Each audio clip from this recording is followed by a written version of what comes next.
বাংলাদেশের রাজনৈতিক ইসলামী রাজনৈতিক গোড়াপত্তন হয়েছে আরও আগে বাংলাদেশ জামাত ইসলামের মাধ্যমে, ঠিক না?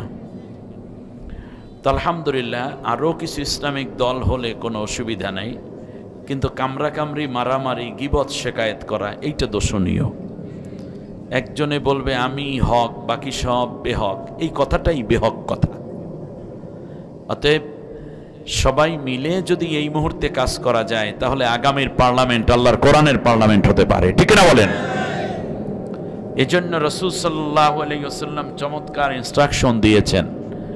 আল্লাহ নবী বলেছেন ফাত্তাবিউ সিওয়াদাল আযম ফাইন্নাহু মান শাজ্জা শাজ্জা ফিন্নার। নবীজির কথা, আব্দুল্লাহ ইবনে ওমর রাদিয়াল্লাহু তাআলা আনহুমা থেকে বর্ণিত এই হাদিস। নবীজি বলেছেন একটি রাষ্ট্রের মধ্যে, জনভূখণ্ডের মধ্যে অনেকগুলো দল থাকুক, মত থাকুক, অসুবিধা নাই, কিন্তু তোমাদের জন্য আমার উম্মতের প্রতি আমার নির্দেশনা হলো যেই দলটি সবচেয়ে বেশি এগিয়ে আছে ইসলামী হুকুমত প্রতিষ্ঠার ক্ষেত্রে, তোমরা সবাই সেই দলটাকে বিজয়ী করার জন্য নিজেদেরকে উজাড় করে কাজ করে যাবে। সুবহানাল্লাহ বলেন। সেই দলকে অনুসরণ করো যেই দল এগিয়ে আছে। তো বাংলাদেশে যেই ইসলামী দল আগাই আছে, আমরা সেইটাকে অনুসরণ করে আগাইয়ে গেলে লাভ হবে কি? লাভ হবে তাড়াতাড়ি ইসলামী হুকুমত প্রতিষ্ঠিত হবে, সব মানুষ নামাজি হবে, নারীরা পুরুষেরা পর্দানশীনা হবে, মদ গাঁজা উঠে যাবে, ঘুষ দুর্নীতি বন্ধ হবে, ঠিক তার পাশাপাশি জেনা, ব্যভিচার, ধর্ষণ বন্ধ হবে, ডাকাতি বন্ধ হবে, চুরি বন্ধ হবে, মানুষের প্রতি শ্রদ্ধাবোধ বেড়ে যাবে, বাংলাদেশটা একটা সুন্দর সোনার বাংলায় পরিণত হয়ে যাবে। সুতরাং এই ছোট ছোট দল থাকা ভালো, কিন্তু সবাই মিলে এই মুহূর্তে যেই দলটা দ্বারা তাড়াতাড়ি ইসলামী হুকুমত প্রতিষ্ঠা সম্ভব, আমরা সেই দিকে ঝুঁকে পড়বো। আল্লাহ কবুল করুন, বলেন আমিন। খালেদ সাইফুল্লাহ হুজুর, আমার সরাসরি তাকে আমি দেখিনি, আমি ভাবছিলাম আজকে কমপক্ষে দেখা হবে। আমি রুমে ছিলাম, কিন্তু তার ব্যস্ততার কারণে তিনি এখান থেকে চলে গেছেন। ভাবছিলাম স্টেজের পর একত্রে বসবো, একটু চা খাবো কমপক্ষে। আমি বরং রাতের খাবারটাও পিছিয়ে দিয়েছিলাম যে একত্রে যদি সম্ভব হয় তাহলে খেয়ে নেব, কারণ এই উদারতা, এই ভালোবাসা, শ্রদ্ধা তো আমার ভিতর থাকতেই হবে, ঠিক না বলেন? ওনারা বলেছিলেন হুজুর আপনি ইফতারের পরপরই খেয়ে নেন। আমি বলছি না, আমি খাবো ঠিক 8টায়। আমি জানি 7:45 আজান হবে, 8টায় জামাত হবে, আর হুজুরও স্টেজ থেকে নেমে যাবে। ওনাদের কাছ থেকে এত হাকিকত বলি নেই, আমার টার্গেট ছিল একত্রে দুগ্গ ভাত খাবো, ফাঁকে কথা বলবো। তার কারণ তার দৃঢ়তা আওয়ামী শক্তির গালের মধ্যে জুতার বাড়ি পড়েছিল, ঠিক না বলেন? তার একটা কথা যে মেয়েরা তোমরা যাবা, যদি কেউ তোমার ভোট অন্যে দিয়ে ফেলে জোতার মধ্যে, মানে জোতা দিয়ে গালের মধ্যে পিটাবা, জোতার যদি ছাল উঠে যায়, জোতা যদি নষ্ট হয়, জোতার টাকা আমি দেব। কি দৃঢ় এক মানুষ, এই বয়সে এসেও কি শক্ত কথা, জুলুমের বিরুদ্ধে, জালেমের বিরুদ্ধে দারুণ শক্ত মানুষ। আল্লাহ তাআলা তাকে নেক হায়াত, সুস্থতা এবং ময়দানে দৃঢ়তা, দিন কায়েমের জন্য আরো বেশি উদার উজাড় হওয়ার তৌফিক দিন, বলি আমিন। যারা কোরআনের মাঠে না বসে বাইরে ঘুরছে তাদেরকে আল্লাহ বলছেন কি? শয়তানের দূর, কথা জবাব দেয় না। শয়তানের কি? বলতে পারেন হুজুর এ কথা তো দলিল দিতে হবে, তাই না? এবার আসেন আমি দলিল দিচ্ছি। সূরার নাম সূরা যুখরুফ, আয়াত নম্বর 36। এ কথা শুনে আবার কেউ পিছনের দিকে চলে যাচ্ছেন, আবার পিছনে যারা যাইতে আছে তাদেরকে আল্লাহ রাব্বুল আলামিন বলতেছেন যে শোনো, যারা কোরআন থেকে আলোচনা রেখে অন্যদিকে চলে যায় এরা হচ্ছে দুনিয়ার সবচেয়ে বড় জালেম। কয়টা কথা বলছি বলেন তো দেখি? একটা বলছি শয়তানের দোস্ত, আর যারা চলে যাইতেছে তারা হইছে কি? জালেম। এইবার আয়াত লন, আল্লাহ রাব্বুল আলামিন বলেন ওমাইয়াশু আন যিকরির রাহমানি নুকাইয়িদ লাহু শাইতানান ফাহুয়া লাহু করিন। আমার কোরআনের বাণী থেকে যারা অন্যদিকে চলে যায় আমি আল্লাহ তাআলা তাদের জন্য শয়তানকে দোস্ত বানাই দিই। এখন যারা রাস্তায় ঘোরাফেরা করে এরা কার দোস্ত হয়ে গেল? জোরে বলেন। নুকাইয়িদ লাহু শাইতানান শয়তানকে বানাইয়া দেই দোস্ত, ফাহু আলাহু করিন, এরপর ওই শয়তান তারে ঘুরাইতে থাকে। এখন বাইরে বাইরে যারা ঘোরে তাদেরকে ধরছে কে? শয়তানে। ঘুরায় কে? উনিও জানে না, আমিও জানি না, কিন্তু কে জানেন? এখন শয়তানের তালে যারা পড়ছে তারাই রাস্তায় আছে। এখন আমার কোশ্চেন হচ্ছে, আপনি কি এখনো শয়তানের সাথে থাকবেন, না শয়তানের লাথি মারিয়া ময়দানে আসবেন? এটা আপনার ব্যাপার।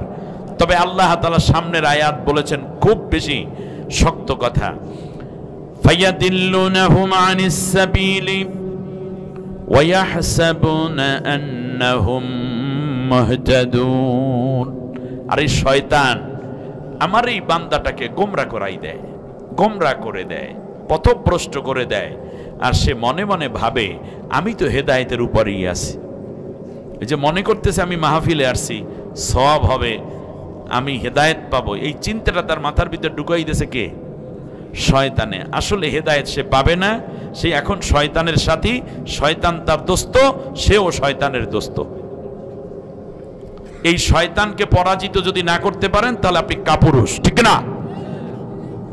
এটা গেল শয়তানের সাথী। আর একটা কি বলছিলাম? জালিম।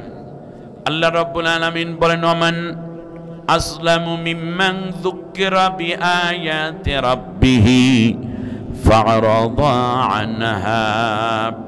ওই ব্যক্তির চাইতে বড় জালেম পৃথিবীতে আর কে আছে? আমার কথা না, আল্লাহর কথা। আল্লাহ নিজে বলছেন ওর চেয়ে বড় জালেম পৃথিবীতে আর কেউ নাই। যে একদিকে আমার কোরআনের কথা বলা হচ্ছে, আর একদিকে সে বাইরে বাইরে ঘোরে, ও হলো সবচেয়ে বড় জালেম। এই যে কোরআনের আলোচনা হয় আর আপনি বাবুর মতো রাস্তা দিয়ে ঘুরতে আছেন, আপনি আল্লাহর দৃষ্টিতে জালেম। শুধু তাই না, আল্লাহ তাআলা বলেন কিয়ামতের দিন আমি ওরে অন্ধ করে আমার সামনে হাজির করব। ওয়ামান আ'রাদা আন যিকরি ফাইন্না লাহু মাঈশাতান দানকা ওয়া নাহশুরুহু ইয়াউমাল কিয়ামাতি আ'মা। আল্লাহ তাআলা বলেন একদিকে আমার কোরআনের কথা বলা হবে, আর কোরআন থেকে তোমরা অন্যদিকে ঘাড় ফিরাইয়া নিয়ে যাবা। এই রকম যারা ইরাদ করবে, পৃষ্ঠ প্রদর্শন করবে, আমি পারিবারিক জীবনে তাদের শান্তি দেব না, খেতে খলায় আয়োন্নতি দেব না, কামাই রুজির মধ্যে কোনো বরকত দেব না, ওর বউ ওর কথা শুনবে না, বাচ্চারা ওর কথা শুনবে না, সমাজে ওরাও অপমানিত হবে। এটা কার কথা? সূরার নাম সূরা তোয়াহা, আয়াত নম্বর 124 থেকে 126। আপনি কোরআন খুলে দেখেন, আমার আল্লাহ বলতেছেন, আপনি ঘরে গিয়ে দেখবেন ঘরে ধান নাই, চাল নাই, ঘরে গিয়ে দেখবেন বউ আপনার কথা শুনছে না, আপনার বাচ্চাটা লাফাইতে আছে, জেনে ধরছে, আর এক বাচ্চা মাথা ব্যথা উপর হয়ে কান্নাকাটা করতে আছে, আপনার কামাইয়ের মধ্যে কোনো বরকত হবে না। তার কারণ আপনি কোরআন সাইডে অন্যদিকে চলে গেছেন। এটা আমার আল্লাহর কথা। ওয়া নাহশুরুহুম ইয়াউমাল কিয়ামাতি আ'মা, ওয়া নাহশুরুহু ইয়াউমাল কিয়ামাতি আ'মা, আমি পরকালে তাকে অন্ধ করে আমার সামনে হাজির করব। দুনিয়ার শান্তিও গেল, আখিরাতও গেল। ক্বালা রাব্বি লিমা হাশারতানি আ'মা ওয়া ক্বাদ কুনতু বাসীরা।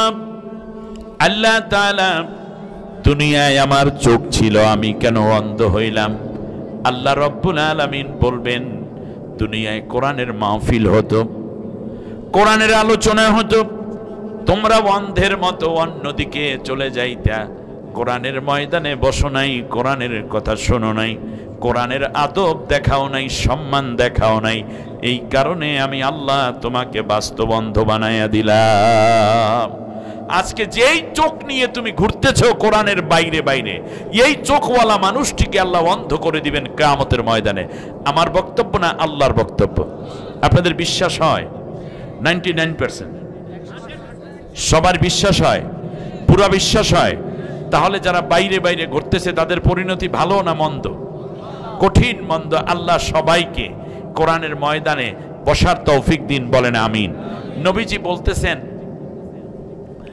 যে ব্যক্তি ঘর থেকে বের হয়ে গেল, মান খরাজা মিন বাইতিহি ইয়াতাআল্লামাল কুরআনা আও ইউআল্লিমা, উদ্দেশ্য একটাই, সে কোরআনের কিছু কথা শুনবে অথবা কোরআনের কথা শোনাবে। শোনাবে বক্তা আর শুনবে শ্রোতা। শুনতে গেল, শোনাতে গেল, ময়দান এক সময় ভেঙে যায়, শ্রোতারা বাড়িতে যায়, বক্তাও চলে যায়, কিন্তু আল্লাহ তাআলা খালি ফিরান না কাউকে। প্রত্যেকের আমল নামায় হাজ্জাতান ও উমরাতান তাম্মাতান তাম্মাতান তাম্মা, নবী 3 বার বলেছেন কথাটা, যে একটা পূর্ণ হজের সওয়াব আর একটা পূর্ণ উমরার সওয়াব প্রত্যেকের আমল নামায় আল্লাহ তাআলা দান করে দেন। একদিকে সুসংবাদ, আর একদিকে দুঃসংবাদ বললাম। এখন আপনি কোন দিকে যাবেন আপনার ব্যাপার। আপনি হয়তো জীবনে কোনোদিন একটা পূর্ণ হজ করতে পারেন নাই, একটা উমরা করতে পারবেন কিনা জানি না, কিন্তু আজকের এই মাহফিল শেষ পর্যন্ত আপনি ধৈর্য সহকারে বসুন। আল্লাহ নবীর কথা অনুযায়ী, নবীর কথা বিশ্বাস হয় নাকি? হইতেও পারে, নাও হইতে পারে। নবীজি বলেছেন একটি পূর্ণ উমরার সওয়াব আর একটি পূর্ণ হজের সওয়াব প্রত্যেকের আমল নামায় আল্লাহ দান করে দিবেন। আল্লাহ জানাই সওয়াব নিয়ে আমাদের বাড়িতে যাওয়ার তৌফিক দান করেন, বলেন আমিন। আল্লাহ তাআলা আমাদের সবাইকে কবুল করুন। সম্মানিত ভাইয়েরা, আসুন আমরা সরাসরি আল্লাহ সুবহানাহু ওয়া তাআলার কোরআন থেকে কিছু কথাবার্তা শুনি। এইটা কি লাগাইলো? এটা খোলা যায় না? হ্যাঁ, এটা তো ডিস্টার্ব করবে আমার। সম্মানিত ভাইয়েরা, থাক, পারবেন না।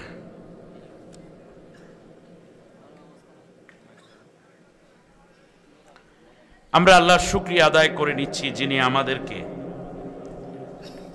কোরআনের এই বরকতময় মাহফিলে হাজির হওয়ার তৌফিক দিয়েছেন। পড়ি আলহামদুলিল্লাহ। হতে পারে আমাদের কারো জীবনের এটা একটা শেষ মাহফিল, ঠিক না? হয়তোবা এর পর আর মাহফিলের সুযোগ নাও হতে পারে। আল্লাহ রাব্বুল আলামিন যেন মাহফিলকে আমাদের সকলের নাজাতের জরিয়া করে দেন, বলি আমিন। হ্যাঁ, আলহামদুলিল্লাহ, এটা ভালো হবে, এটা ভালো হবে।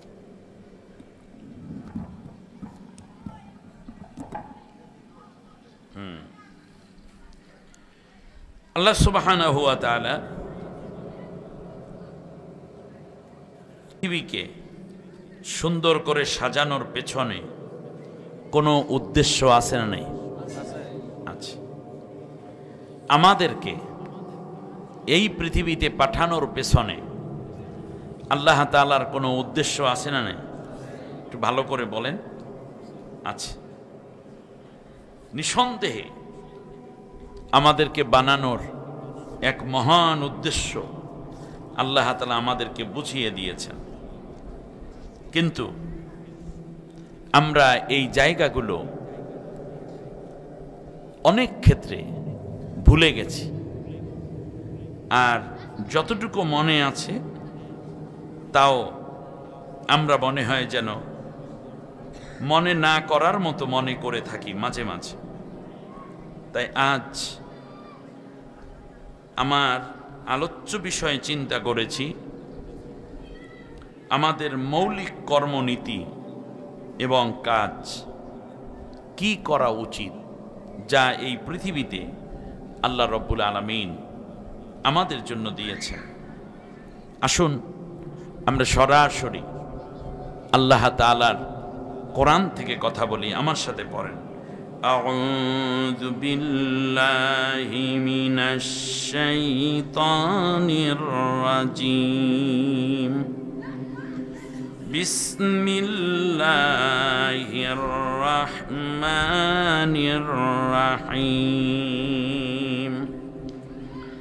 فأما من طغى وآثر الحياة الدنيا فإن الجحيم هي المأوى وأما من خاف مقام ربه ونهى النفس عن الهوى فإن الجنة هي المأوى آمنت بالله। অর্থ হচ্ছে, হে আমার তামাম দুনিয়ার মানুষেরা শোনো, দুইটা কাজে জাহান্নাম আর দুইটা কাজে জান্নাত। সুবহানাল্লাহ পড়েন, একটু ভালো করে বোঝেন, ওয়াজ খুব ছোট। দুই কাজে জাহান্নাম আর দুই কাজে জান্নাত, মনে থাকবে তো? ব্যাস, আলহামদুলিল্লাহ। দুইটা কাজ জাহান্নামের জন্য যেটা নির্ধারিত হয়েছে তা হচ্ছে ফাআম্মা মান তাগা, যারা তাগুতি করল, ওয়া আসারাল হায়াতাদ দুনিয়া, আর দুনিয়ার জীবনকে প্রাধান্য দিল, তারাই হলো জাহান্নামী। তাহলে দুনিয়ার জীবনকে যারা প্রাধান্য দিল এবং তাগুতি করলো তারা যাবে কোথায়? জাহান্নামে। কাজ কয়টা এখানে? দুইটা। ওয়া আম্মা মান খাফা মাকামা রাব্বিহি, আর যারা আমি আল্লাহকে ভয় করলো, ওয়া আম্মা মান খাফা মাকামা রাব্বিহি, যারা আমি আল্লাহর সামনে হাজির হওয়াকে ভয় করলো, ওয়া নাহান নাফসা আনিল হাওয়া, আর নিজের কুপ্রবৃত্তি থেকে নিজেকে সংবরণ করলো, ফাইন্নাল জান্নাতা হিয়াল মাওয়া, এই নারী পুরুষ সবাই হলো জান্নাতি। হিসাব সহজ, আপনি সহজ বুঝে নিতে পারলেই হলো। তাহলে আসুন আমরা প্রথমে বেসিক কথাটাকে মুখস্থ করি। জান্নাতে যেতে হলে কাজ করতে হবে দুইটা। এক নম্বর হচ্ছে আল্লাহকে ভয় করতে হবে, ঠিক কিনা বলেন? আল্লাহকে কি করতে হবে? ভয় করতে হবে।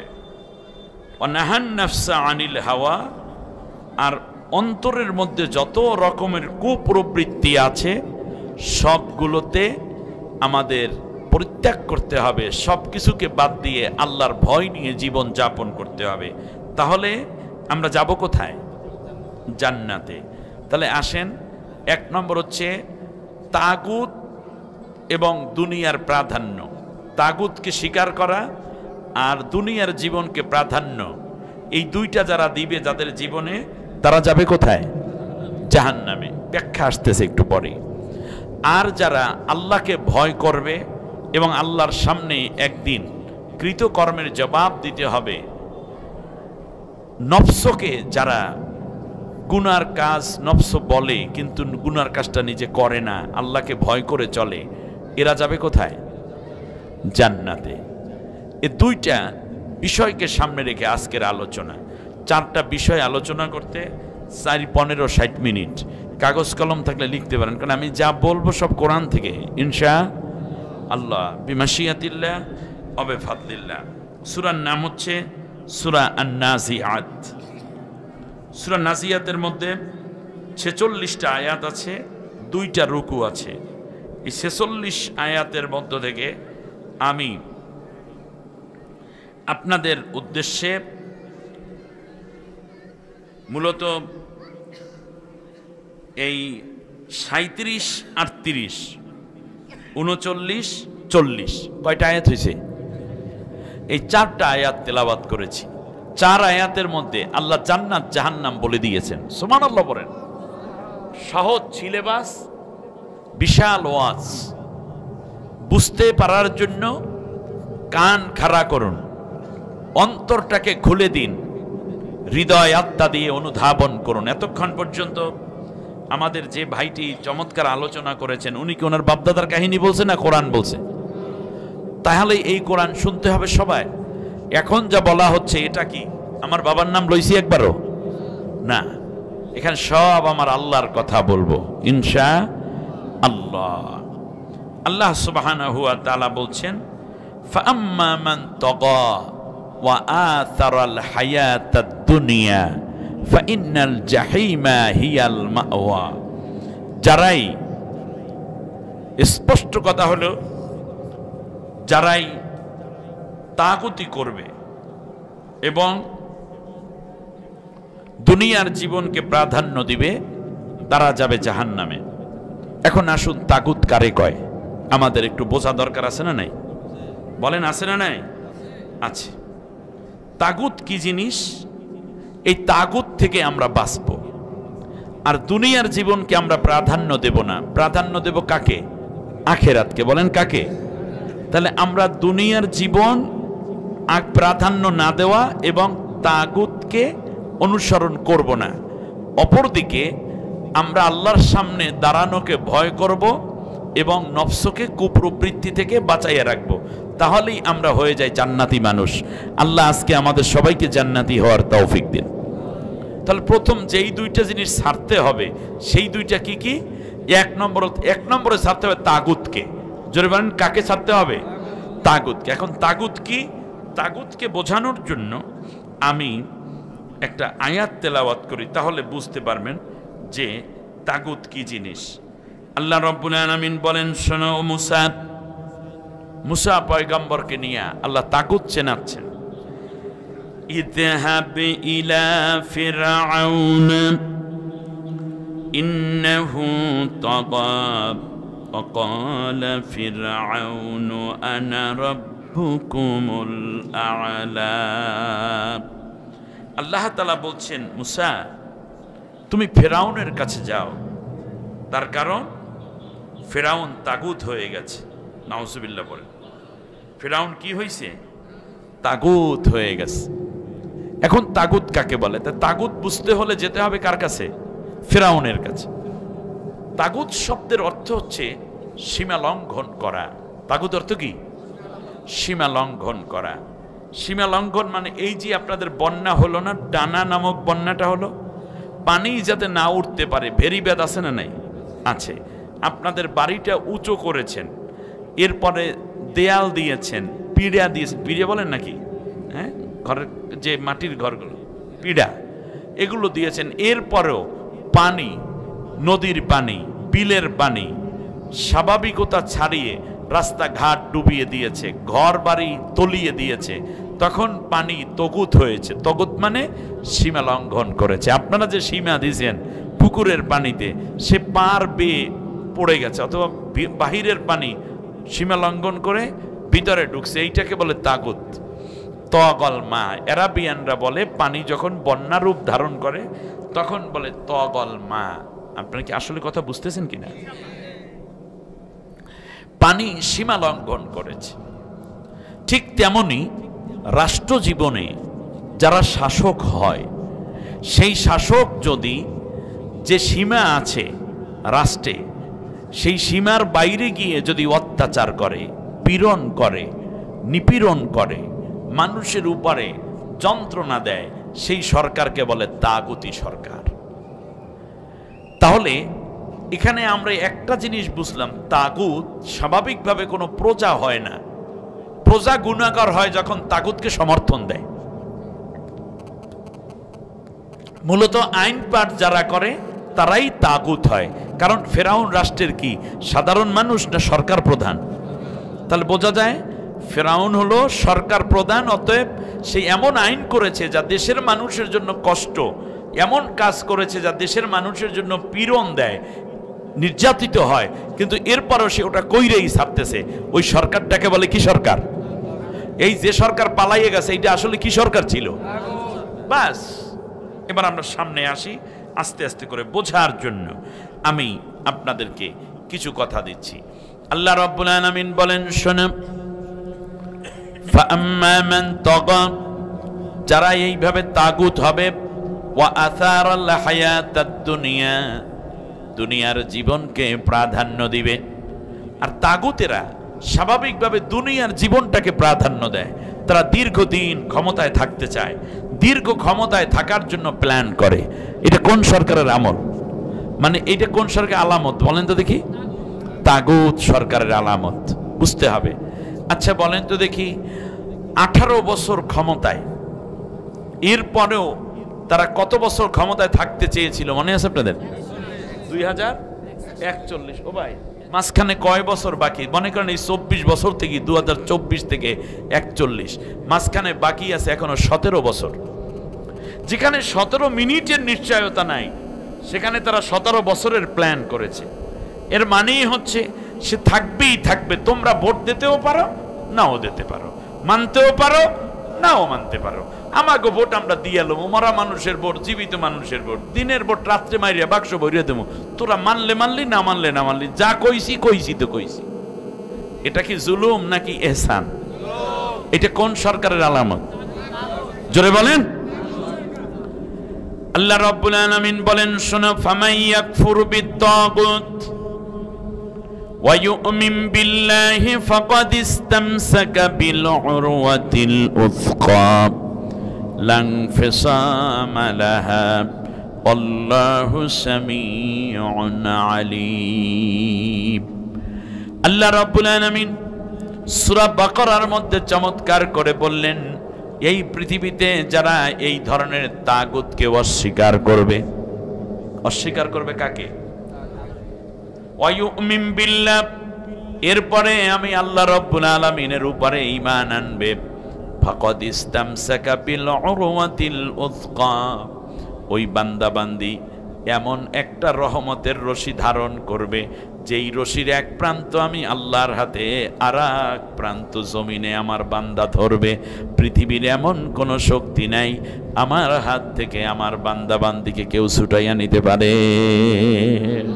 সুবহানাল্লাহ। খেয়াল করেছেন আপনি?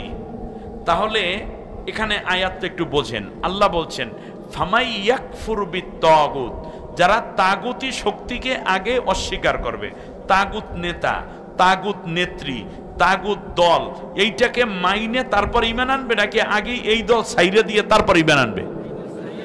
এটা আমার কথা না, আল্লাহর কথা।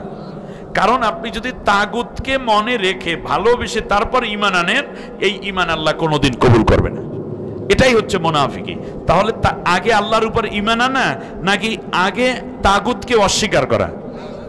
আমাদের সমাজে অনেকে আছে জালেম সরকারের পেছনে দৌড়ায় আর নামাজ পড়তে পড়তে কপালে দাগ পড়ায়। ভুল। আপনি আগে তাগুতকে অস্বীকার করুন, তারপরে ঈমান আনুন, তাহলে ঈমান কবুল। আর না হলে ঈমান কবুল হবে না। আল্লাহ রাব্বুল আলামিন বলেন, শোনো, আল্লাযীনা আমানু ইউকাতিলুনা ফি সাবিলিল্লাহ ওয়াল্লাযীনা কাফারু ইউকাতিলুনা ফি সাবিলিত তাগুত, যারা ঈমানদার তারা লড়াই করে আমি আল্লাহর কোরআনের শাসন কায়েমের জন্য, আর যারা কাফের তারা লড়াই করে তাগুতকে ক্ষমতায় রাখার জন্য। আমাদের দেশে অনেক মুসলমানের সন্তান, কিছু পুলিশ, আনসার, কেউ কেউ আর্মি, নৌবাহিনী, বিমান বাহিনী, এলাকার কিছু মোস্তান টাইপের লোক এই তাগুতকে বারবার ক্ষমতায় রাখার জন্য লড়াই করেছে, দিনদারদেরকে হত্যা করেছে, গুম করেছে, পিটিয়েছে, ঘর বাড়ি থেকে বাহির করে দিয়েছে, জায়গা জমি দখল করেছে, এমনকি তাদের মিথ্যা মামলা দিয়ে জেলের ভিতর ঢুকিয়ে রাখছে কেবল তাগুতকে বিজয় দেওয়ার জন্য। ঠিক না বলেন? তাহলে এদেরকে আল্লাহ তাআলা ঈমানদার বলেছেন না কাফের বলেছেন? এই কাজটা কি ঈমানদারের না কাফেরের? যারা কাফের তারা লড়াই করে তাগুতকে প্রতিষ্ঠা করার জন্য, আর যারা ঈমানদার তারা লড়াই করে আল্লাহর কোরআনের আইন কায়েমের জন্য। ঠিক না বলেন? তাই আপনারা কি কাফেরকে, তাগুতকে বিজয়ের জন্য লড়াই করেন নাকি কোরআনের বিজয়ের জন্য লড়াই করবেন? তাহলে যারা ঈমানদার তারা লড়াই করবে তাগুতকে বিজয়ের জন্য নাকি কোরআন বিজয়ের জন্য? তা আমরা যদি ঈমানদার হই তাহলে আমাদের লড়াই কার জন্য? কোরআন বিজয়ের জন্য। বলেন কিসের জন্য? আল্লাহ রাব্বুল আলামিন এবার বলছেন, শানা ফাকাতিলু আউলিয়া আশ-শাইতান, শয়তানের দোসরদের বিরুদ্ধে লড়াই করো। তার কারণ যারা তাগুত তারা মূলত শয়তান, দেখতে মানুষের মতো হইল আল্লাহ বলেন ওরা শয়তান। কথা বলে না? আল্লাহ কি কয়? শয়তান। ইন্না কাইদাশ শাইতানি কানা দাঈফা, শয়তানের ষড়যন্ত্র বড়ই দুর্বল। তার কারণ ওরা সামান্য ধমকি দুনিয়া ছেড়ে পালায়, দেশ ছেড়ে লুকায়। ইন্না কাইদাশ শাইতানি কানা দাঈফা, শয়তানের ষড়যন্ত্র বড়ই দুর্বল। আল্লাহ রাব্বুল আলামিন বলেন, শোনো, এই তাগুতকে যদি অস্বীকার না করতে পারো তাহলে আমি আল্লাহ রাব্বুল আলামিন তোমার ঈমান কবুল করব না। এইবার আল্লাহ সুবহানাহু ওয়া তাআলা বলতেছেন, শোনো দুনিয়ার মানুষ, যারা তাগুতের পক্ষে থাকবে তারা জাহান্নামে যাবে। ইন্না জাহান্নামা কানাত মিরসাদাল লিত-তাগিনা মাআবাল লাবিসিনা ফিহা আহকাবা লা ইয়াযুকুনা ফিহা বারদান ওয়ালা শারাবা। কার কথা? আল্লাহ রাব্বুল আলামিন বলেন, আমি জাহান্নামটা বানাইয়াই রাখছি তাগুতের জন্য। যারা তাগুত তাদের জন্য আল্লাহ জাহান্নাম বানাই রাখছে। তাগুতের দলে যাবেন আর তাগুত দলে থাকবেন? থাকা যাবে না। তার কারণ কি? এখন তাগুতটা কি? আমি আপনাদেরকে ছোট্ট একটা উদাহরণ দিই। যেমন আপনাদের এই মাদ্রাসাটা, এই মাদ্রাসায় আমাদের হাফেজ মাওলানা কবির সাহেব একটা নোটিশ করেছেন, আগামীকাল সকাল 10টায় তোমরা সবাই এই মাদ্রাসায় উপস্থিত হবা, বিশেষ করে যারা স্টাফ আছে, পিয়ন, অন্যান্য শিক্ষক, অভিভাবক, শিক্ষকদেরকে। তো নোটিশ করার পর আপনারা জানেন নাম লেখা হয়, সামনে আবার দস্তখত দেয় যারা উপস্থিত হবে, ঠিক না? শিক্ষকদের, মানে নোটিশটা পেয়েছে, উপস্থিত থাকবে। এক দলে দস্তখত দিয়েছে, তারা ঠিক উপস্থিত হবে, নিয়ত করেছে। এদের কি কোরআনের ভাষায় বলে মুমিন, অর্থাৎ যা আল্লাহ বলেছেন ঠিক সেটা মেনেও চলবে। আর এক দল আছে, চিন্তা করলো মাহফিলটা হয়ে গেল, আগামীকাল আবার মিটিং, একদিন ছুটি দিল না, ঠিক আছে দস্তখত দিলাম কিন্তু আসবো না। এদেরকে কি বলে বলেন তো দেখি? মুনাফিক। এদেরকে কি বলে? মানে কাজ করে একরকম, মনের মধ্যে আর একরকম মুনাফিক। আর এক দল হইল দস্তখত দেয় নাই, আসবেও না, উপস্থিত আছে কিন্তু দস্তখত দেয় নাই, কামায় দস্তখত দিয়ে কি লাভ আছে, থাক। এই লোক কুফরি, এইটা হলো অস্বীকার করা। এটার নাম কি? কুফরি করা, অস্বীকার করা। আর এক দল টিচার 4-5 জনে মিলে আরেকটা আলাদা নোটিশ লিখেছে। নোটিশ লিখে ওই নোটিশের পাশে ঝুলাইয়া দিয়েছে যে আগামীকাল সকাল 10টায় মাদ্রাসায় কেউ কোনো মিটিং করতে পারবে না, মিটিং করতে দেয়া হবে না। যদি কেউ মিটিং এর আয়োজন করো আর উপস্থিত হও তাহলে হাত ভাঙ্গা পায়ে ধরাইয়া দেয়া হবে। তো যেই নোটিশ দেয়া হলো নির্দেশ, সেই বিপরীত নোটিশ জারি কইরা হুমকি ধামকি যারা দেয় তাদেরকে বলে তাগুত। অর্থাৎ আল্লাহ রাব্বুল আলামিন বললেন মূর্তি হারাম, এরা রাস্তার মোড়ে মোড়ে মূর্তি বানায়। আল্লাহ রাব্বুল আলামিন বললেন সুদ হারাম, ব্যাংকগুলো সব অনুমোদন দিল সুদের উপরে। আল্লাহ বললেন জিনা হারাম, তারা প্রোস কোয়ার্টারের লাইসেন্স দিয়ে দিল। আল্লাহ রাব্বুল আলামিন বললেন দুর্নীতি হারাম, কারণ লা তাকুলু আমওয়ালাকুম বাইনাকুম বিল বাতিল, দুর্নীতি কইরা তোমরা কারো মাল খাইও না। আর এরা দুর্নীতি করা যারা, তাদেরকেই মূলত পৃষ্ঠপোষকতা শুরু করলো। আল্লাহ রাব্বুল আলামিন বললেন দুর্নীতি করো না, ঘুষ খাইও না। নবী বলেন আর রাশি অল মুরতাশি কিলাহুমা ফিন্নার, ঘুষখোর আর ঘুষদাতা দুইটাই জাহান্নামে যাবে। এরা ঘুষ। আল্লাহ তাআলা বললেন পর্দা করো, এরা পর্দার বিরুদ্ধে কথা বলা শুরু করে। আল্লাহ বললেন মদ হারাম, এরা মাদকের জন্য লাইসেন্স দেয়া শুরু করলো। আল্লাহ বলেন শুকর হারাম, বিদেশ থেকে শুকরের গোশত আমদানি শুরু করে দেয়। আল্লাহ বলছেন একজনের হক আর একজনে নষ্ট করো না, এরা একজনের ভোট আর একজনে দিয়ে ক্ষমতায় চলে গেল। এগুলা কি আল্লাহর নির্দেশের হইল নাকি বিপরীতে হলো? এই যে চ্যালেঞ্জটা গ্রহণ করা হলো কার বিরুদ্ধে? এইটাকে আরবিতে কি বলে? জোরে বলেন। তাগুতকে গ্রহণ করবেন না বর্জন করতে হবে? আল্লাহ রাব্বুল আলামিন বলেন শোনো, এই তাগুতকে যারা অস্বীকার না করে ঈমান আনবে, তাদের ঈমান আমি আল্লাহ রাব্বুল আলামিন কবুল করব না। এজন্য আল্লাহ সুবহানাহু ওয়া তাআলা বললেন শোনো, এই পৃথিবীর বুকে সবচেয়ে বড় স্বৈর শাসক তাগুতি সরকারের নাম হইল ফেরাউন। আল্লাহ রাব্বুল আলামিন বললেন মুসা, তুমি আমার কালেমার দাওয়াত নিয়ে চলে যাও ফেরাউনের কাছে। ফেরাউন তখন মুসা আলাইহিস সালাম একা। মুসা কয়জন? একা। মুসার কাছে আছে জ্ঞান। আল্লাহ বললেন ইযহাব ইলা ফিরআউন, চলে যাও মুসার ফিরআউনের কাছে, কারণ সে তাগুত হয়ে গেছে। তাগুতের মোকাবেলা করতে হয় কি দিয়ে? আল্লাহ রাব্বুল আলামিন তাই ইশারা করে বুঝাইয়া দিলেন। মুসা আলাইহিস সালাম বললেন রব্বি জিদনি ইলমা। সুবহানাল্লাহ বলেন। ফিরআউনের কাছে আছে অস্ত্র ভান্ডার, ক্ষমতা, আর মুসা আলাইহিস সালাম যখন যাচ্ছেন এত বড় একজন প্রতাপশালী প্রভাবশালী শাসকের কাছে, যার হাতে আছে অস্ত্র ভান্ডার, প্রশিক্ষিত লক্ষ লক্ষ সৈন্যবাহিনী, পুলিশ, র্যাব, গোয়েন্দা, ডিবিডিএসবি, আল্লাহ রাব্বুল আলামিনের কাছে মুসা পয়গম্বর অ্যাটম বোমা চাইলেন না তার কাছে কোনো রকম অস্ত্রপাতি, শুধু বললেন আল্লাহ তুমি আমার জ্ঞান বাড়াইয়া দাও, আমার মেধা বাড়াই দাও। সুবহানাল্লাহ বলেন। তা মেধা দেওয়ার মালিক কে? আল্লাহ। এই জন্য বলেন রব্বি জিদনি ইলমা। তাই ফিরআউন হইল মেধার বিরোধী শক্তি, আর মুসা পয়গম্বর হইল মেধার শক্তি। এই জন্যই আমাদের সন্তানরা বলেছিল কোটা না মেধা। মুসা আলাইহিস সালাম আল্লাহর কাছে কি চায়? মেধা চায়। আল্লাহ রাব্বুল আলামিন বললেন, খেয়াল করো, ওয়ালাকাদ আতাইনা দাউদ ওয়া সুলাইমানা ইলমা।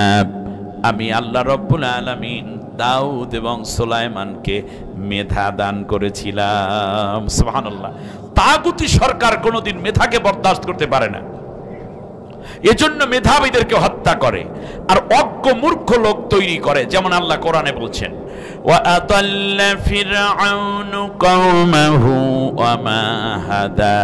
ফিরআউনের রাষ্ট্রে ফিরআউন এমন শিক্ষা ব্যবস্থা চালু করেছিল যার দ্বারা মূর্খ লোক তৈরি হতো, কোনো জ্ঞানী মানুষ তৈরি হতো না। তার কারণ ফিরআউন জানে মেধাবী ছেলেপান যদি তৈরি হয় আমার মতো জালেম সরকারকে টিকে থাকতে দেবে না।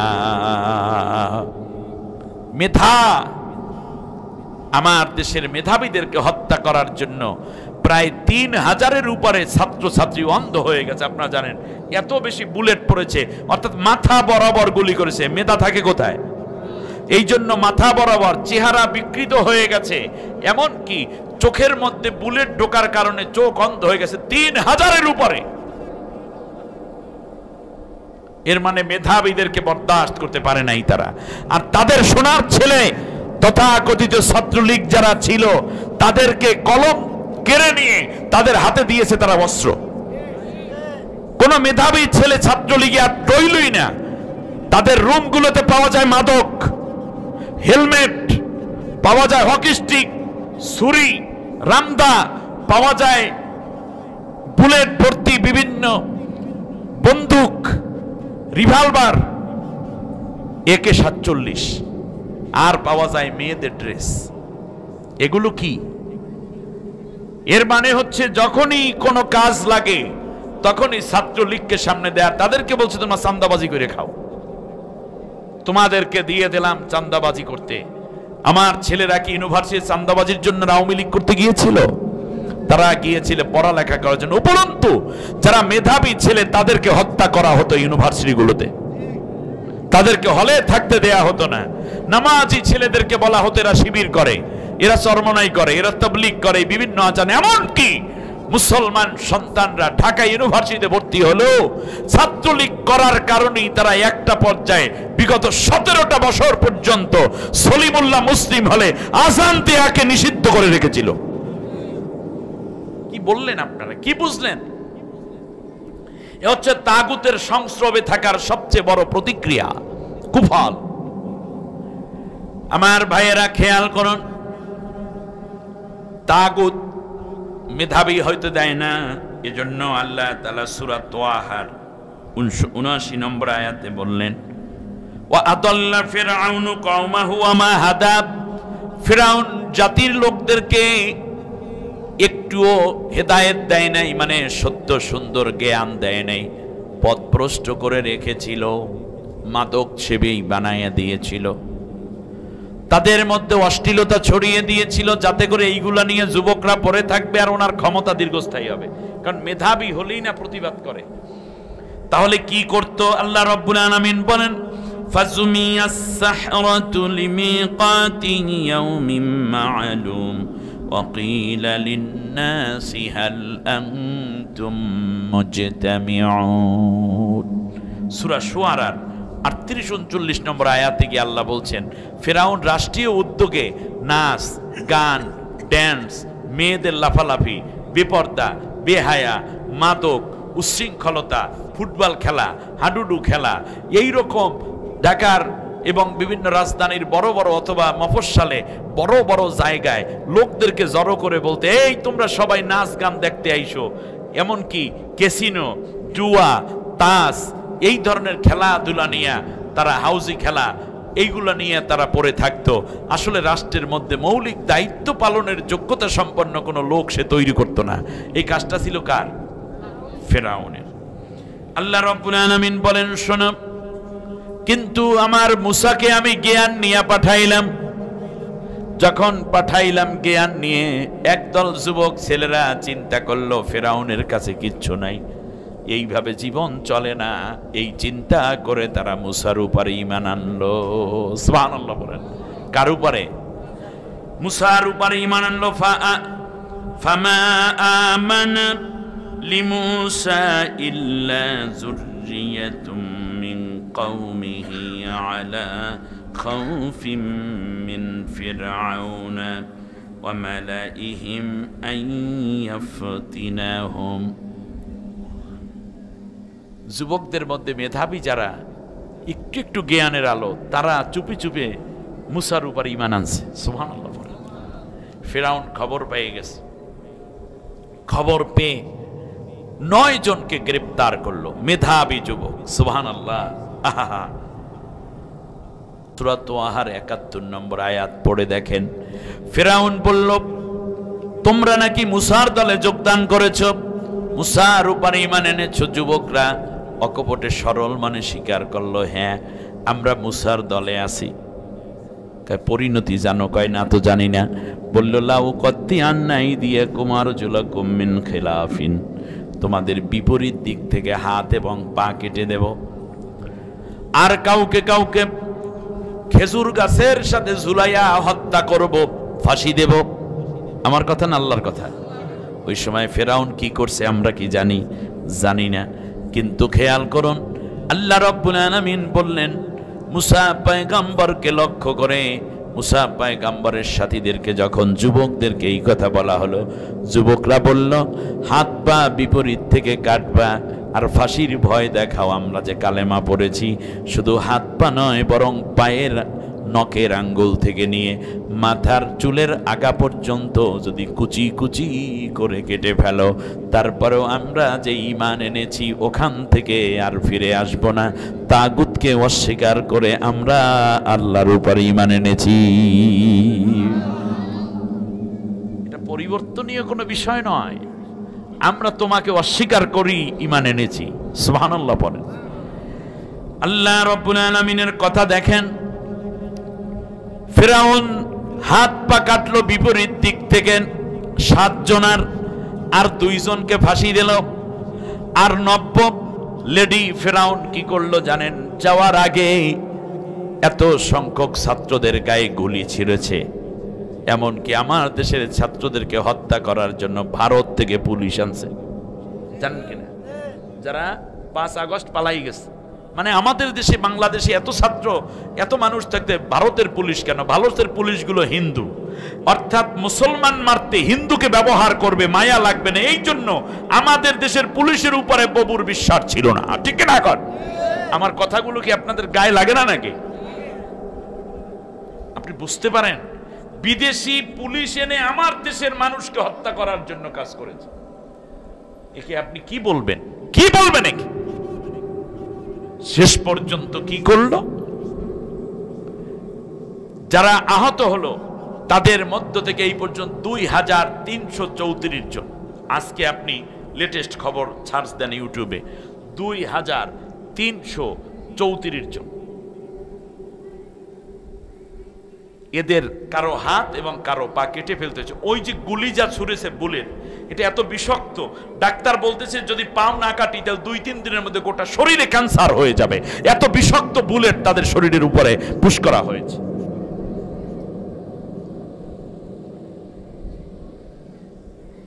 চীন থেকে 2 স্টেপে